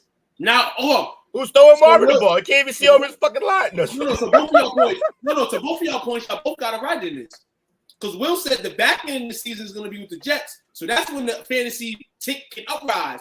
So you gonna need him. Side where the first 8 weeks are not going to be so dandy, so you might want Harrison. Yeah. Wait, who is the quarterback? Okay, the Raiders quarterback is Minshew. They supposed to draft one last year, dog. But Ewers is on their side, and I feel this year they're gonna try to go tank for Ewers. Yeah, Bijan definitely eating. Yeah. Only problem with Bijan is now they have a quarterback that actually can throw a forward pass. So anything you saw before could get cut back a bit. But he's carrying the backfield. But his touches will be more quality. It's not going to be with 8 men in the box. It's going to be you're not even ready to deal with him. It's going to be after 3 to 4 catches for Pitts and for Drake London out there. It's going to be a lot more going on in his offense this year. So yes, he'll get more less touches, but it's going to resemble an NFL offense. They're going to when Bijan gets the ball, he's not going to have a lot of guys to make miss. Let's go Jaylen Waddle or Over. Marvin Harrison Jr. I'd personally take Waddle despite the injury history. I just don't know what the Marvin Kyler connection is going to be. I also don't know, I know he's a physical specimen, but what shape is Marvin coming in? He held out for a little bit. Is he going to be up to speed? And what is up to speed next to a guy who loves Call of Duty more than football? Shoot him. All right, too. Shoot. It is what it is, man. It's all projection. Playing capture the flag. Jaylen Waddle, based on what you get from him when he's actually healthy as a guy, I would probably aim at Waddle too, because when Waddle is there, fantasy numbers are there. They speak for himself. You know, coach or a guy, Marvin, that has no fantasy career points yet. Yes. So this in here, but I understand why you got Marvin as high as you do. You know, when you have a father that put his stamp on the stamp like that, you would only hope that his son can somewhat duplicate that. And so far he's ahead of the pace. Way well ahead of the pace. Better than what Marvin was at Syracuse. Was it Syracuse? Coach? It was at Syracuse. Was he with McNabb? Was he? Fascinating. That's crazy if he was. How did they not win? Sam Laporta with Goff or Kyle Pitts with Kirk Cousins? I'm gonna be real with you. This might seem like an or, but if Kirk can come back somewhat, okay, this is Kirk and we know what he is, but just come back like that. We know Kirk and we know Goff and Laporta definitely a tandem, but Kirk gonna eat with Kyle Pitts, dog. If Kyle Pitts can just feed this man too, they both looking for matches right now. Kirk's always had that type of match in Minnesota. You know, overall, you'll be able to find the tight ends lovely. But Pitts needs a matchmaker. Pitts needs him. I would project Pitts and Kirk. Because Detroit's going to be so scary. They're going to choose so many interchangeable people as well as Atlanta. But I think Sam Laporta. That's the thing, though. Yeah. You're right. They have so many options. And the guy who's always basically going to just be running free is Sam Laporta. Because you have to cover everyone else. You have to. Amon St. Brown, you're doubling him. If you're not, you're losing the game. We don't even got to talk about this anyway. Then you're going to have Jameson Williams, who's finally healthy and up to speed now, running down the field. Then you got Gibbs in the backfield. Like, Laporta just be out there like, hi, guys. Just like, yo, I'm over here. Manned up. Also, I'm biased, too. I'm not just going against you. I'm biased. I just can't, in good faith, pick my guy Kyle again this year. It's been 2 years of just, why did I do this to myself? Yeah, so, that's new coach. Yeah, new coach. Definitely not in that. It's not going to be the same. Quarterback. Yeah, it's all different, but I still don't know what to expect. But I don't know what to expect. I'm expecting what I saw at Florida. I'm high on. I hope so, but I can't do it to myself. So, for that reason that y'all just named, new quarterback, new head coach, new system, got to get ramped up again versus we've seen each year, the last 2 years, where Detroit offensively has gone up. Everybody just Ford came in and just slid right in there like he'd already been there. So he just went through an off season, and he's coming off a great rookie season. Also, that much better. That Detroit team does that weird, like really aggressively good thing that they kind of just get better week to week. You can see it every week. Even in games they lose, you're like, yeah, but last year or last week they wouldn't have made this play, and now they're making it like they just didn't win it all. But that team is. I know we're biased for Detroit Lions, me and Coach, but. Little me. Yeah. When we get down, they've given us all the reason to be, though. So into the 40s here, like 45, the running backs come a little bit more scarce. James Cook, Rashad White. These are all. That's crazy. I didn't own Cook. What's that? Stroud is 52. Yeah. Mm-hmm. That's crazy. Well, it's overall. This is overall. So, but running backs, start getting scarce down here, and this is where it kind of gets scary. If you're talking about holding on to a guy like Montgomery, you got to get Montgomery if you're down here. Yeah. Get your lead backfield. I had Rashad White last year. It's incredibly frustrating watching him run. My God! But he catches everything. He can catch everything. Him, he flashes. Yeah, yes. James Cook, he's just not a big back, so he's gonna splash.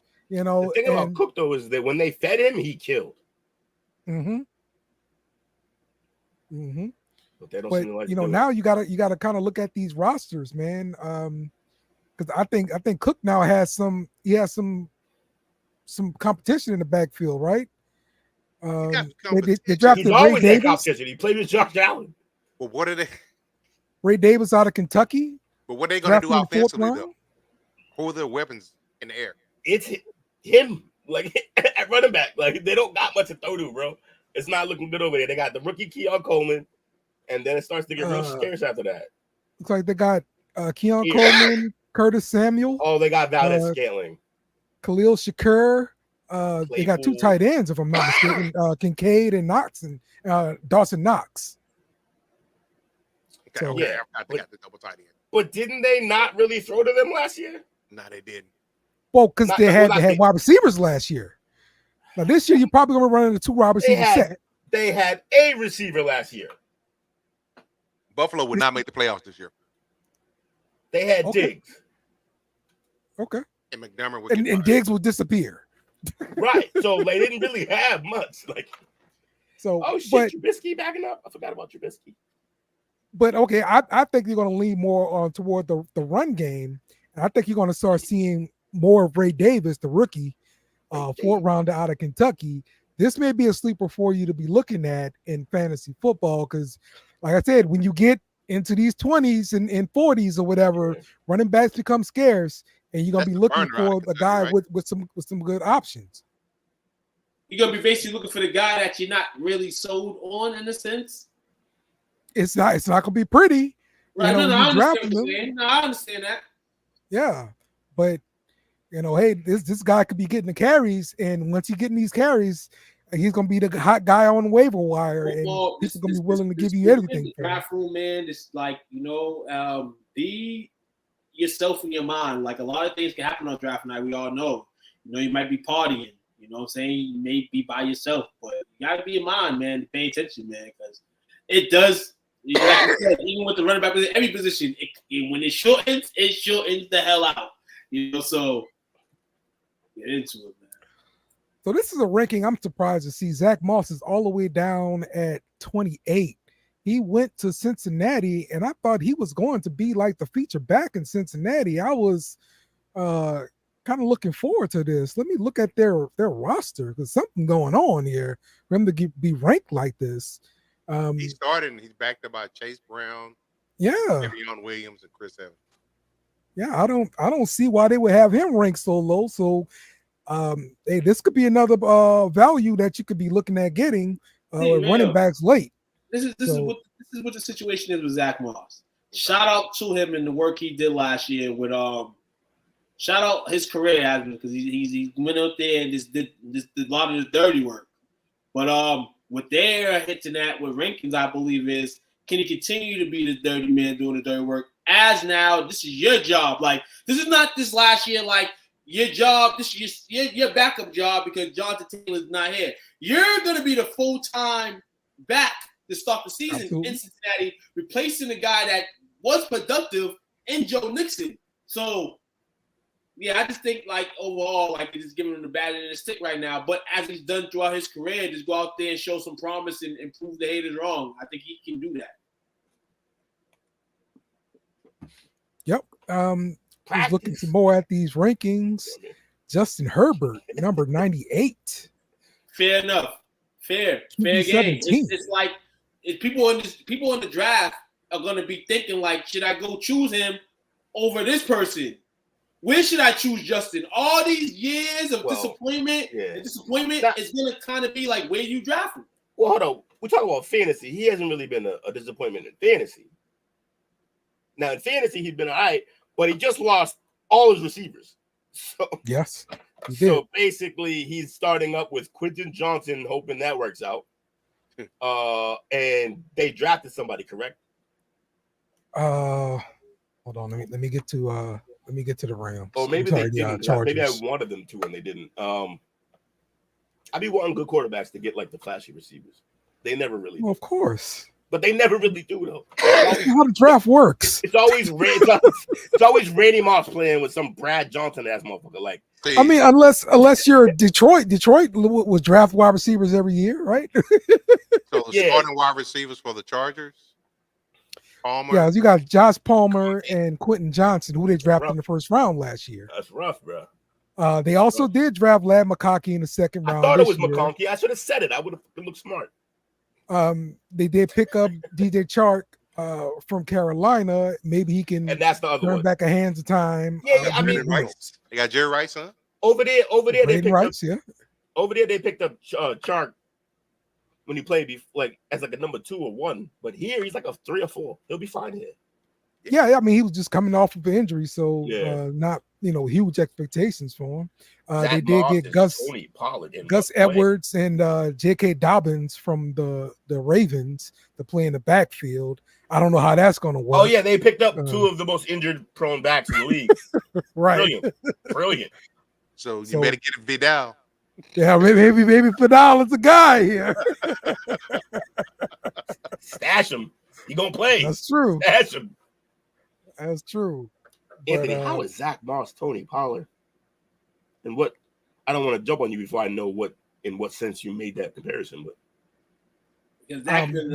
maybe the fact that Tony Pollard got a deal last year and didn't live up to it. That's mean, but okay. Zach's been in the league longer than Tony though. So, but Tony has shown he can't be the every down back too. I don't think his leg's the same since the injury in the play. Has Zach Moss been in there that much longer? Like a year or 2, maybe. Yeah, maybe 2 more years longer. I mean, that's eternity in running back years, but It's true. Tony's 27. What do you guys expect to see out of Nick Chubb coming off of an ACL? bet against Nick Chubb. Okay. Yeah. He's the Terminator. That fool in there Okay. squat. You see the weights he was squatting? Stupid. That rack just. Yeah, dumb. That's how you got here in the first place, you idiot. Man's putting more wear and tear on his knees off the field than on. Like, what is happening? I don't know why you lift like Well, he's starting off the year on PUP so far. So we'll see when he's able to come off the list. But that. yeah, They should PUP him till like week 6 or 8. Yeah. Just get an idea what it's gonna look like. Also, no need to rush the guy back for what? Not like they're gonna be contending. Now, Like, they played pretty good last year.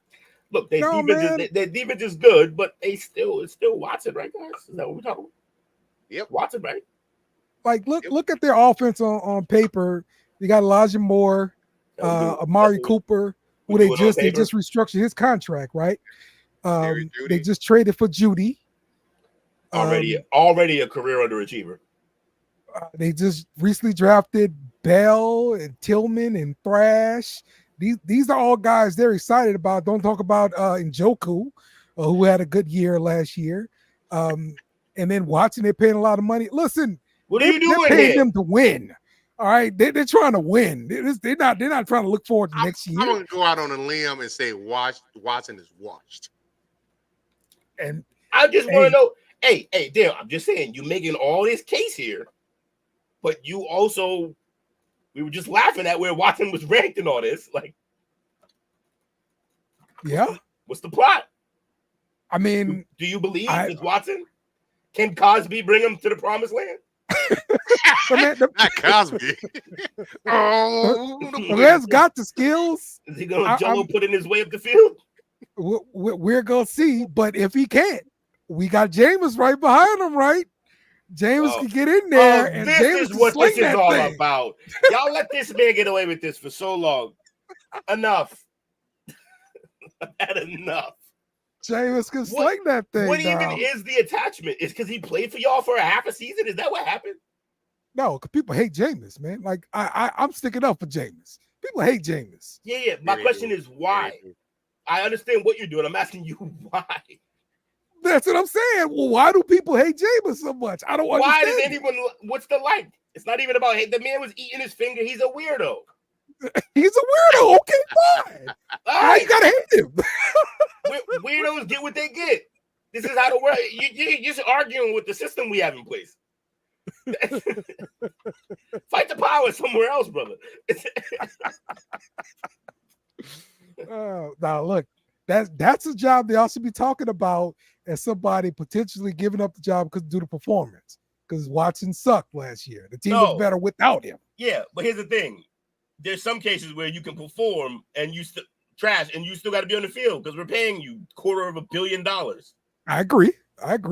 So he need to make it and work. we were dumb enough that we gave it all to you right away, basically. Like, I'm so glad they did it because we was trying to do it too. You know who Watson is? He's no limit. Oh, okay. Contract he got. Nah. Ever get a contract like that again? No. Hell no. This gonna be like the Jamarcus Russell bust thing because like once he busted, it was like, look, we gotta change these damn rules. We can't get nobody like this. Here's the thing, though. There ain't no rule that could have saved Cleveland. They did this to themselves, they always do. They browned up. Cleveland is going Cleveland. They Cleveland. Man, listen here. Cleveland did. Cleveland show. Cleveland did at that point what they felt like was the best decision for their team. Now, did it end up being the best decision? No, because after Deshaun got through, well, not through, but, we kind of got the glimpse of what was going on. Now he has to go on the field and play football after suspension.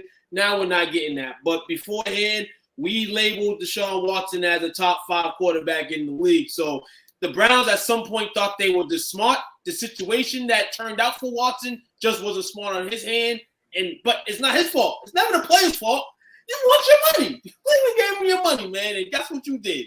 Absolutely nothing. You haven't done nothing for it. You know what I'm saying? But it's the way the league is now. You know why you're right too.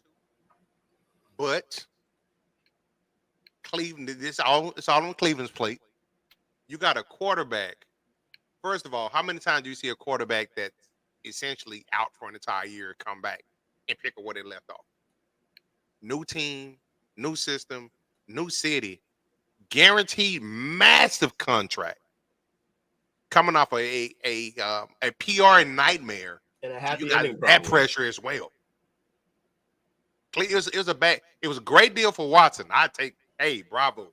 I take that all day. But for the organization, terrible contract. I don't know. Terrible contract. $250 million is just barely enough to live in Cleveland. 220, and then the guys for any quarterback. But if we name some quarterbacks right now, we say, are they worth $200-something million? That's what we were saying about probably not $200 million. We didn't know the market was going to skyrocket that.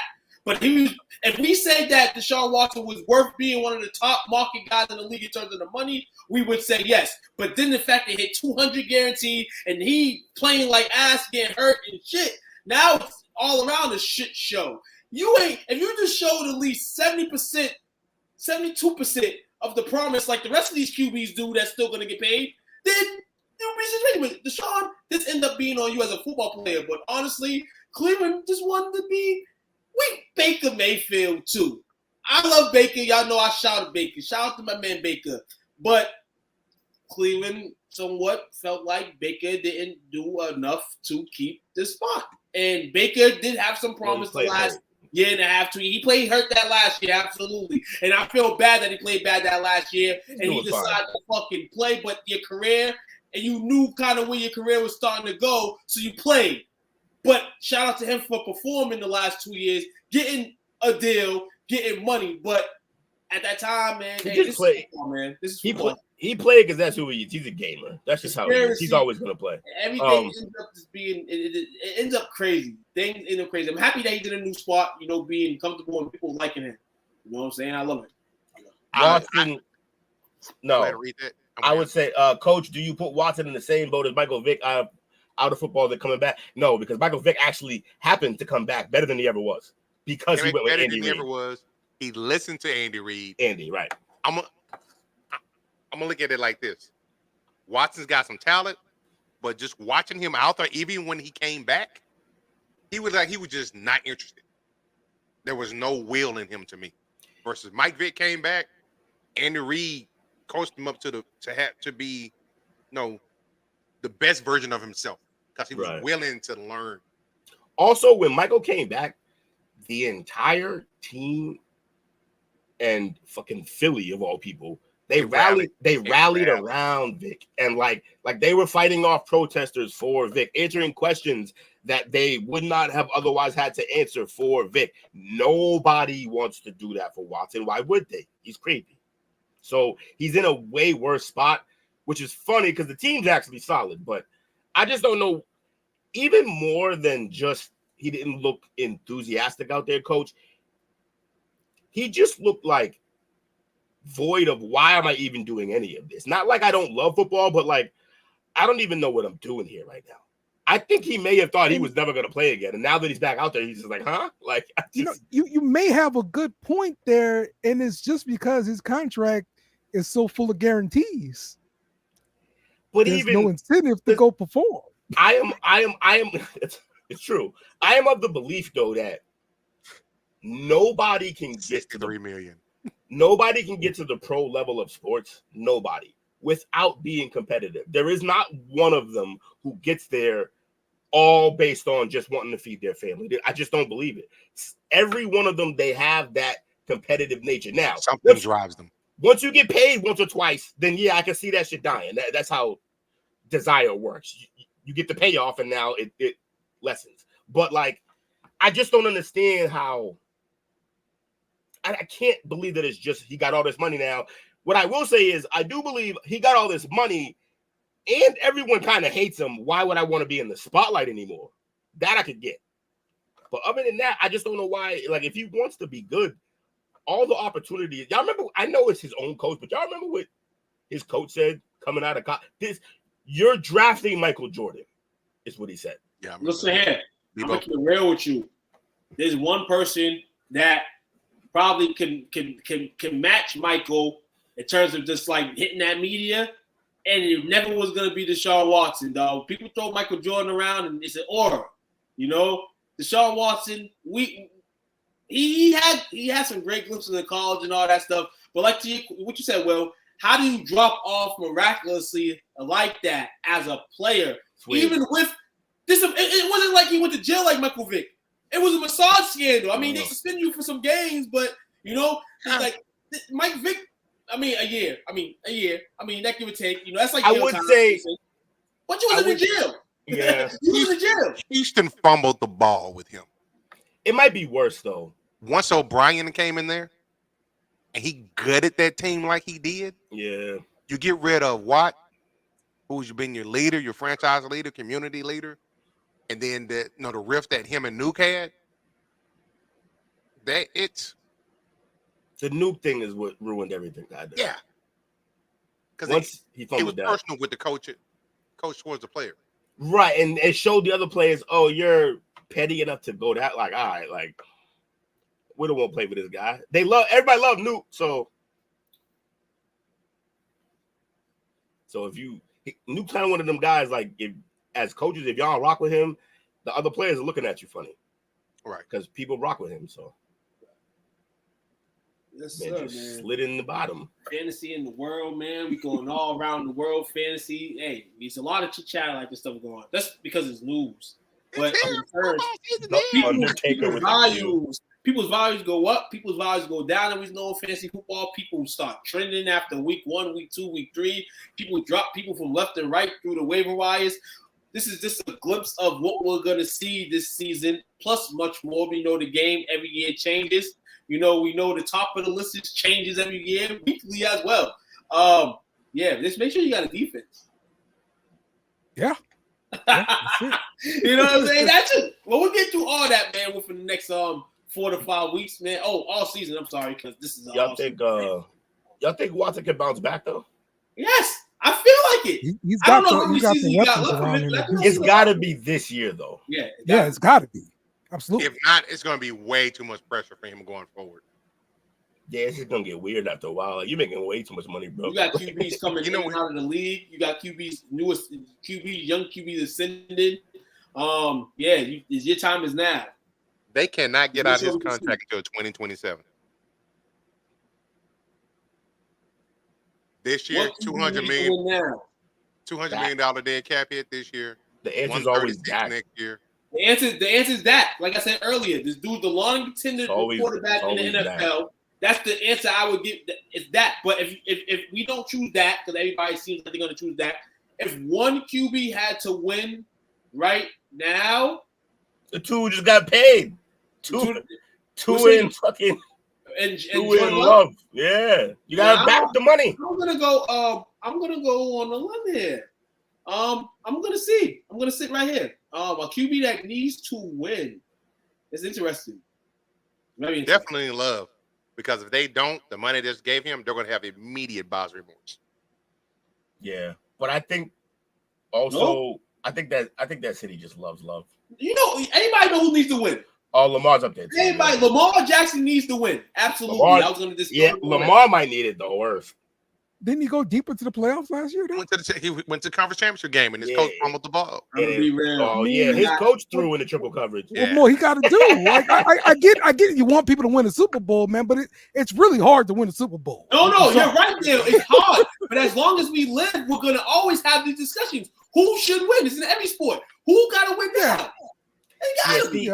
See, the idea of hard goes out the window once you sign that check. Hold on. And wasn't there some rumblings after that loss about Harbaugh going forward? Not saying what happened. It shouldn't. That's crazy. It shouldn't. Listen here. QBs that got to win the championship. Lamar Jackson. Yep. Dak Prescott. Yep. Because you got there too early. Joe Burrow. Yep. Jared Goff. Jared Goff. No. He's already redeemed himself. I tell y'all why, Jared. No. Let me tell you why. Jared, though that people would say he wasn't experienced enough in that Super Bowl against the Patriots, he was there. Regardless of when we talk about it, he was a top 2 draft pick. He was there. Now with Detroit, we're getting that same rumble. But this time it's Jared Goff's the guy. He's good enough to get there. He needs and just the list of QBs right now that we're sitting here. If you look at the list of QBs, he needs to win one. And the last one I'm gonna say that needs to win one. And he's not. We know he ain't know how much money he's gonna get signed. Brock Purdy, because the 49ers have been in contention so many years, so I have to put him on that list of guys that need to win. I put Purdy on there because San Francisco's been getting the pass because of the system that they've developed. Mm-hmm. But now people are starting to look like, okay, you got this great system, but your coach consistently underachieves going back to 28-3. I won't put Purdy on the list because of what he is, what we say about him. What do we say about him? He needs all his weapons to succeed. Not even just that, but all we ever want him to do is not lose you a game. We're not even expecting you to win us games. That's not why we're putting him out there. Like, we're expecting you not to lose us games. That's kind of what his deal is. Now, once they pay him, this is a different conversation. No. But this is the reverse psychology that this gets, though, because you're not wrong. But I'm not wrong either. Because I say he needs to win one because that might solidify any extra money on the cream that he thinks he deserves. Right, but when we say if a player needs to win one, it's not so they get paid. It's like if they don't win one, they're falling out of conversations. But Purdy's not even in the conversation. So I'm going to say Daniel Jones. He's only not in the conversation because he hasn't, and that's more the reason why I feel like he needs to win one. Because he needs to be put in the conversation. Because no lie, even though he's an assistant quarterback, he has shown that he can at least manage the team. Right, he's shown that. Manage, but managers aren't forced to win. That's the thing about managers. But hey, even if the team gets you, even if he gets there because of the team to the Super Bowl, he's been there. Also, here's the other thing. Here's the other thing too. You want to know why he doesn't have to win? He's Mr. Irrelevant. He's not even supposed to be here. Hey, I'm not. He's not even supposed to be here. No. We can hear Mr. Turned him to Joe Montana already. Earlier, we just talked We're not gonna do that. We're not gonna draft class earlier. No. We just talked about the draft class earlier. We know he was the best. We know, even if he was drafted on that night, Mr. Irrelevant. We named the list of names: Skylar Thompson, Sam Howell, and Desmond Ritter. He's definitely better than those guys. Right, he's number one. All you're saying is that from his class to where he got drafted, at every turn, there's a blatant lack of pressure. He doesn't have to win. But like I said, he has to win because he's on this team that needs to win too. We say San Fran needs to win. He needs to win too. He's more pressure on the GM and the head. Way more. And the head coach. Because they moved on from the guy they moved up to draft. Let me stop right there. Shanahan is not under pressure at all. Really? Period. They will never fire this dude. Everybody's trying to hire him. Yes. And hire his coaches. He is safe. Yeah. It is a safe ass job for him right now. Yeah, when you get labeled as the genius offensively, they're always gonna have a job. You are safe. Who was the other one that I didn't agree with? Golf. Yeah, I ain't. Yeah, Golf already proved it. The reason why he's having a good year, good time with Detroit. But even with a good year, I still think some guys like I think Hurts has had some good years, but he still has to prove it. He still has to win something. Hurts has to prove it. Right. Hurts another one. But like my thing with Goff is what you have to do is mostly based on you, yes, but it also has to do with the team you're on. He's good, bro. Like they had the guy in Stafford set all their records, right? But then he comes in and already has gotten further in the playoffs. Like he's good, bro. He's good in Detroit. But I say that to say this: we in the world, bro. This is the world championship. A lot of people ain't gonna live like Montana, Brady, Aikman. These guys that have made multiple Super Bowls. We're in a different era now. Now Patrick is proving that hey, maybe there's some guys in this era that can get there. But for the most part, a lot of these guys don't get here anymore. We have to look at, even if Purdy is an average player, we have to look at the years of not only statistics, but the years of what the team's done. The team has gotten there. They've gotten there with him as the QB. It's not like they haven't gotten there with him as not the QB. He's been the QB and they've been there. So if the standard is that we don't want to pay him or we don't want to pay him because of this, a Super Bowl for him could change that. And I feel like that's the only reason I feel like he needs to win. It's not only because of everything else that we're carrying about a QB, but we have to realize if this team keeps getting and being contenders and then they get another Super Bowl, he's going to be part of that. And he's going to be blamed. So he has to win. I 100% get what the point you're making. The point you're making, though, isn't what the phrase, like, has to win is used for, though. Because you're using it for, like, yo, Purdy, for his personal self, really needs to get this win so that he can justify the bag that he wants. No, I said that's a reason why it could be. But ultimately, San Fran's not making it any better by being a good team as well. Yeah, but the whole have to, like, when we have this conversation about this guy has to win, this guy has to win, that conversation is about if this player doesn't win, they're out of there. Their legacy. That's not what Purdy's in. He's not in that situation at all. That's the way I'm looking at it. I think you can go other ways. I think we're obviously going for the guy I'm not saying it can't go. I'm not saying it can't go a different way, but the way that this phrase is used, this is what it's for. But but understandably, but again, like I said, like we're here saying it, we say that's a guy that potentially could be out of there next year. Okay, Lamar. Is Cleveland, is Baltimore letting go of Lamar if he doesn't win ever? If he doesn't, no. But if he doesn't win, like, and get further within this contract, he won't finish this contract out. That I believe. They won't do it early. They're going to give him at least 2 more years of that. But on the back half of that contract, if he's still doing shit like he just did in the playoffs, throwing in the triple coverage, he won't finish that contract with the Ravens. They were hesitant to give him the bag in the They first didn't even want to phase. give it to him, too. And then he's got 2 MVPs on his mantle. And they didn't want to pay him. There's a reason for that. Well, but his team year by year, despite the injuries and all that, they're contenders. They're there. Ultimately, he's the QB there. That's why they had to pay him. It may not be on the same side as Purdy, but as long as Purdy's the QB there, he's going to be the QB representing that team in the Super Bowl. So eventually, if he gets to 2, 3, 4, or 2, just 2, he's going to have to win one, right? Because you might not never get there again. That's why it's more to the box. But for him, it quiets down. The number one thing it quiets down. It's a weird deal to about die on. you get that 2, you get your status as the QB. It's just him. Like, you're going to go on those and say Tua should win now? Jordan Love should win now? No. Like, bro, yes. No. Yeah, see, that's the thing. You're doing this weird thing with the 49ers. Bro, yes, everybody you just named 100% has to win before him. All of them. Everybody you named. In fact, I can go out on a limb and say almost any quarterback you could name that's a starter needs to win more than Purdy. Purdy's like dead last in this conversation. He doesn't have to win. He's Mr. Irrelevant. He gotta win. He gotta win. Exactly. Hold on. You know why he gotta win? If he doesn't win a Super Bowl and he doesn't get paid and all that, we're gonna come back in here and say, well, if he won a Super Bowl, it would have changed that. He needs to win. That's my opinion. You got your opinion. It's lovely symmetry. And we're gonna agree to disagree. But I feel a different way about Purdy. You're moving the goalpost, though. You're moving the goalpost to stay right, though. That's what you're doing. I'm not. Never that. You are, though. I just feel You're moving the goalpost. Okay.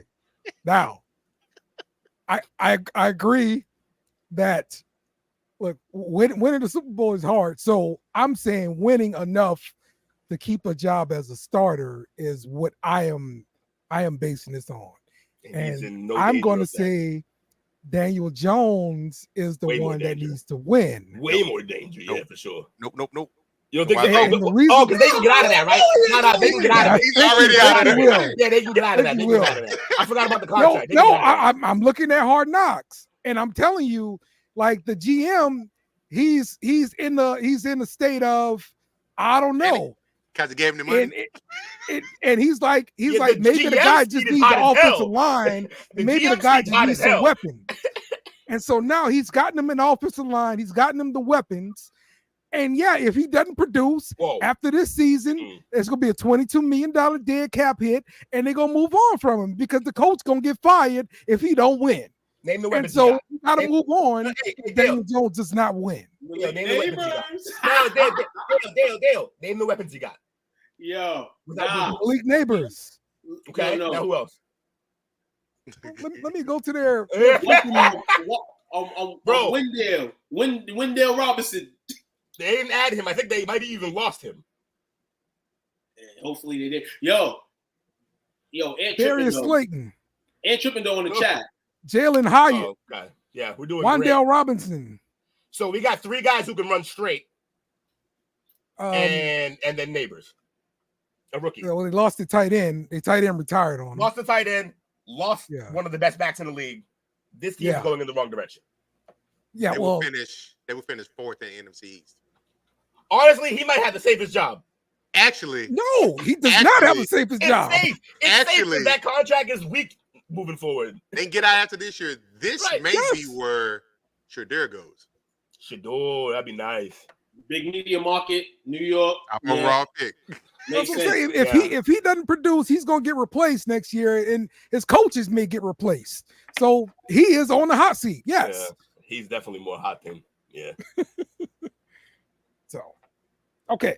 I'd say Carr needs to win, but like, come on. Yeah, no. Carr Ben needs to win. I mean, since he's been needed to win for most of his career. That's fine. He's getting labeled a brittle right now. Injury prone. Yeah. I can see that. After they tried to anoint him after the Super Bowl run. How long we can do over under on seasons or even weeks if you want. Like, how much does Caleb have to win? I know he's not going to get moved because he's obviously a franchise quarterback. But like before the Boo Birds start, he got to come 2 in years. play, right?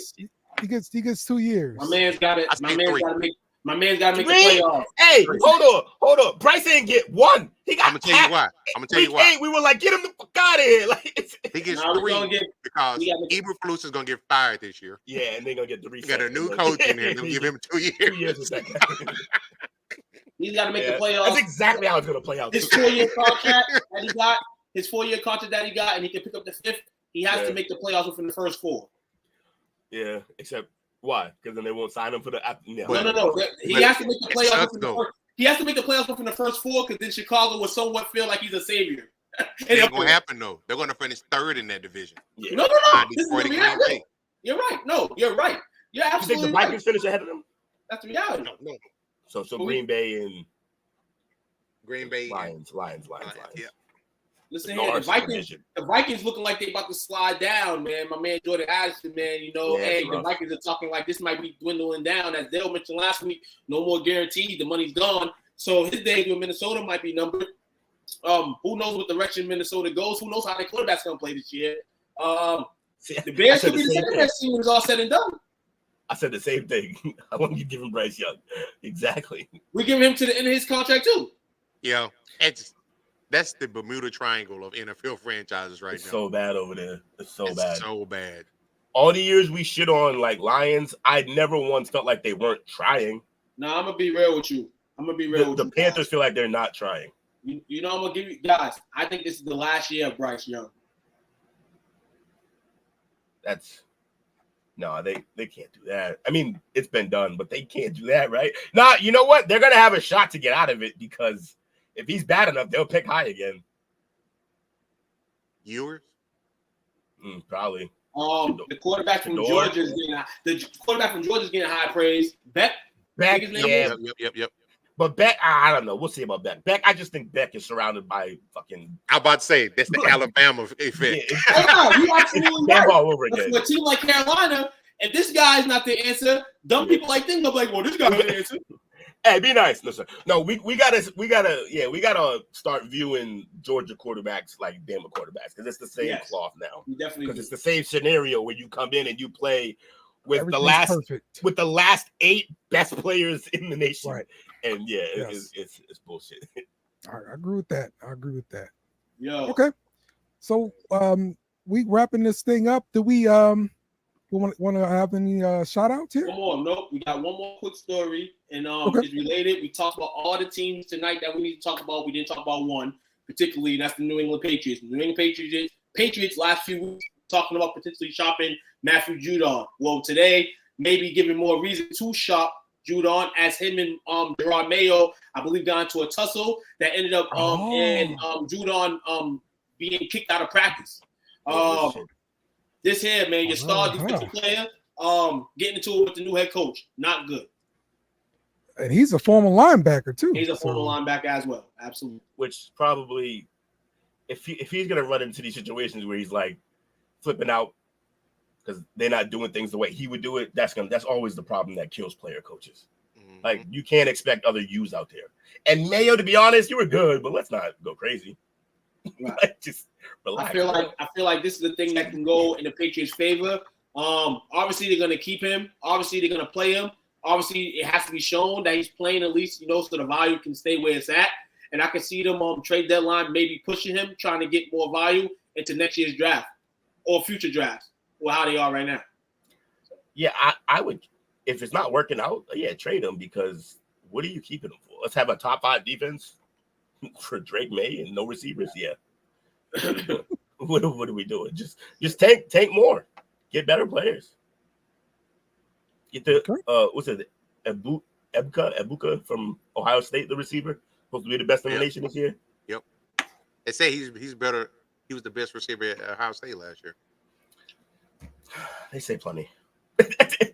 I hate when people do, like, when you hear those type of lines, like, but if Marvin was still here, you wouldn't have said that shit. So, like, you said it because he's gone. They now. said the same thing when Olave got drafted too. It was like Marvin Harrison was the best receiver. All right, I didn't see him running up the field like every 5th play. It was Olave. He was open.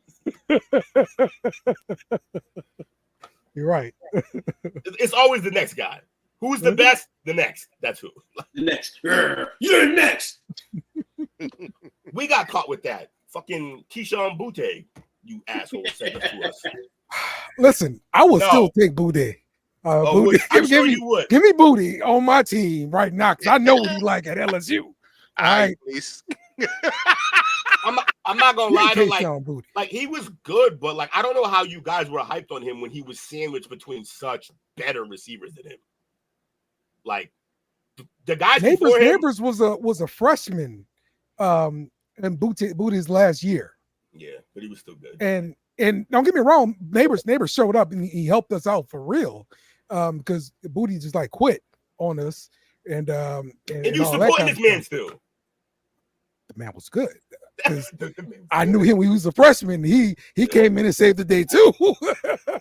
and the funny thing is like, I'm not gonna completely blame it on him. Part of it is just he played with Mac in an offense that didn't even want to score. But I expect him to be better this year. He made some good plays last year. He couldn't keep his feet in bounds though. My man was playing with college rules all season. Yeah, right. Yep. He better step up. I was hyped on him. Don't of course, we draft the one whack fucking receiver from LSU. Like, we got the only shit one. He'll be good. He'll be good. That's just the way it is. Yeah, sure. Some things will never change. Oh, yeah. All right. Let's do some shout outs. Wrap this thing up, y'all. Like, shout out to you, fellows, man. It's good to be back. Y'all held it down. Y'all did a bang-out job, man. Made it fun. It was cool sitting on the other side of the screen and interacting with y'all. Great job to that. And Dale, I don't know if this is a shout out or some shade. What's up with these colors on these banners tonight, man? Oh, this is matching up with the chop up tomorrow. That's what that is. Yeah, okay. I thought it was a little Saints thing going on there. No, not a Saints thing. We're matching up with the chop up. That's what we doing. Be sure to check out the chop up tomorrow. Well, we're gonna be talking about a lot of foolishness. All right. Shout out to all you guys, man. Tuning in tonight. Way to start off the week, man. We're on fire, and we continue to hopefully will have that fire in us as the week continues to roll, man. Got a bunch of shows coming up this week, man. Not only are we gonna be here, but we might see a few other heads, man. I don't know, man. I'm just letting you know. If you can't see other heads besides us this week, then just let me know. So. Might be a particular white man with us at some point. I don't know. We'll see what happens. What was I gonna say? I don't know. Shout out to everybody who came through. We appreciate y'all. Shout out to Coach coming back, bro. Shout out to Coach coming back, man. You know, Coach. Flag, sorry. No, it's all good. I realize every day that stretch. That it's hard. People think it's easy to do what you do. You know, it's not easy to do what you do. You know, it's not easy to. You know, who think it is?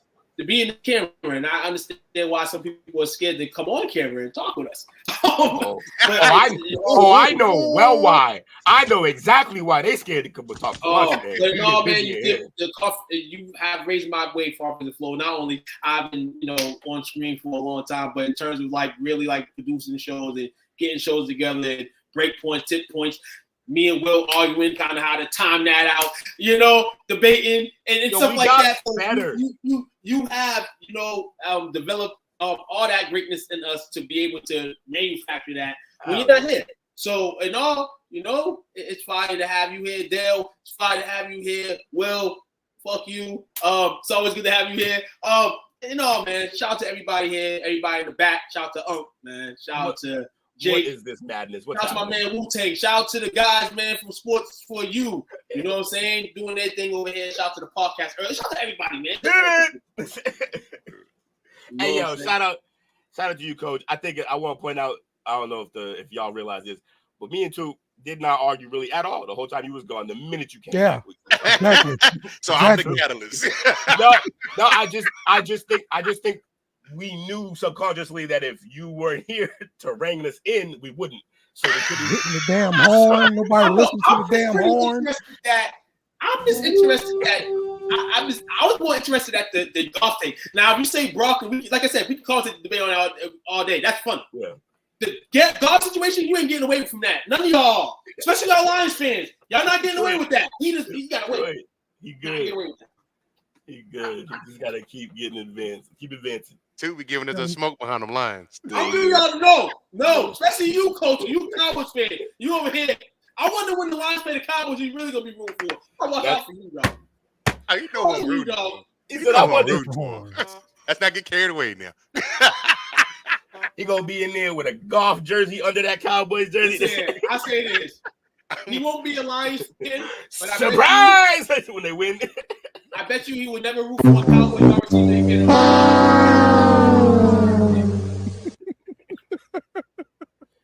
That's real. Shout out to the game, man. Y'all great. I appreciate it. Shout out to the Saints too. Shout out to Jamal Williams, man, on with his Macho Man impression the other day too. Shout out to Dale too. Jamal Williams is an entertaining guy. He can't play football, but he's entertaining as hell. There's a few of those guys in the league. But yeah, shout out to Dale too, by the way. Held it down, sliding in for Coach when he could. Dale's a mad scientist, man. He is. He was doing crazy stuff.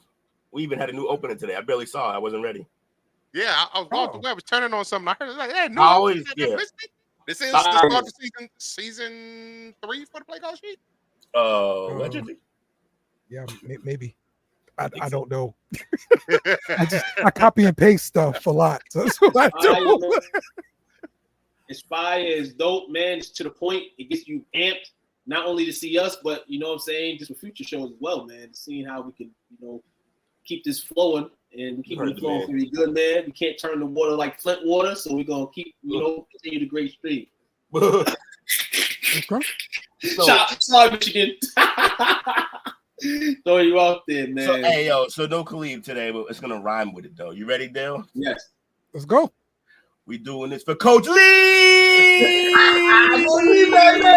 Find this podcast and others on STWF TV, the Podcasting Network.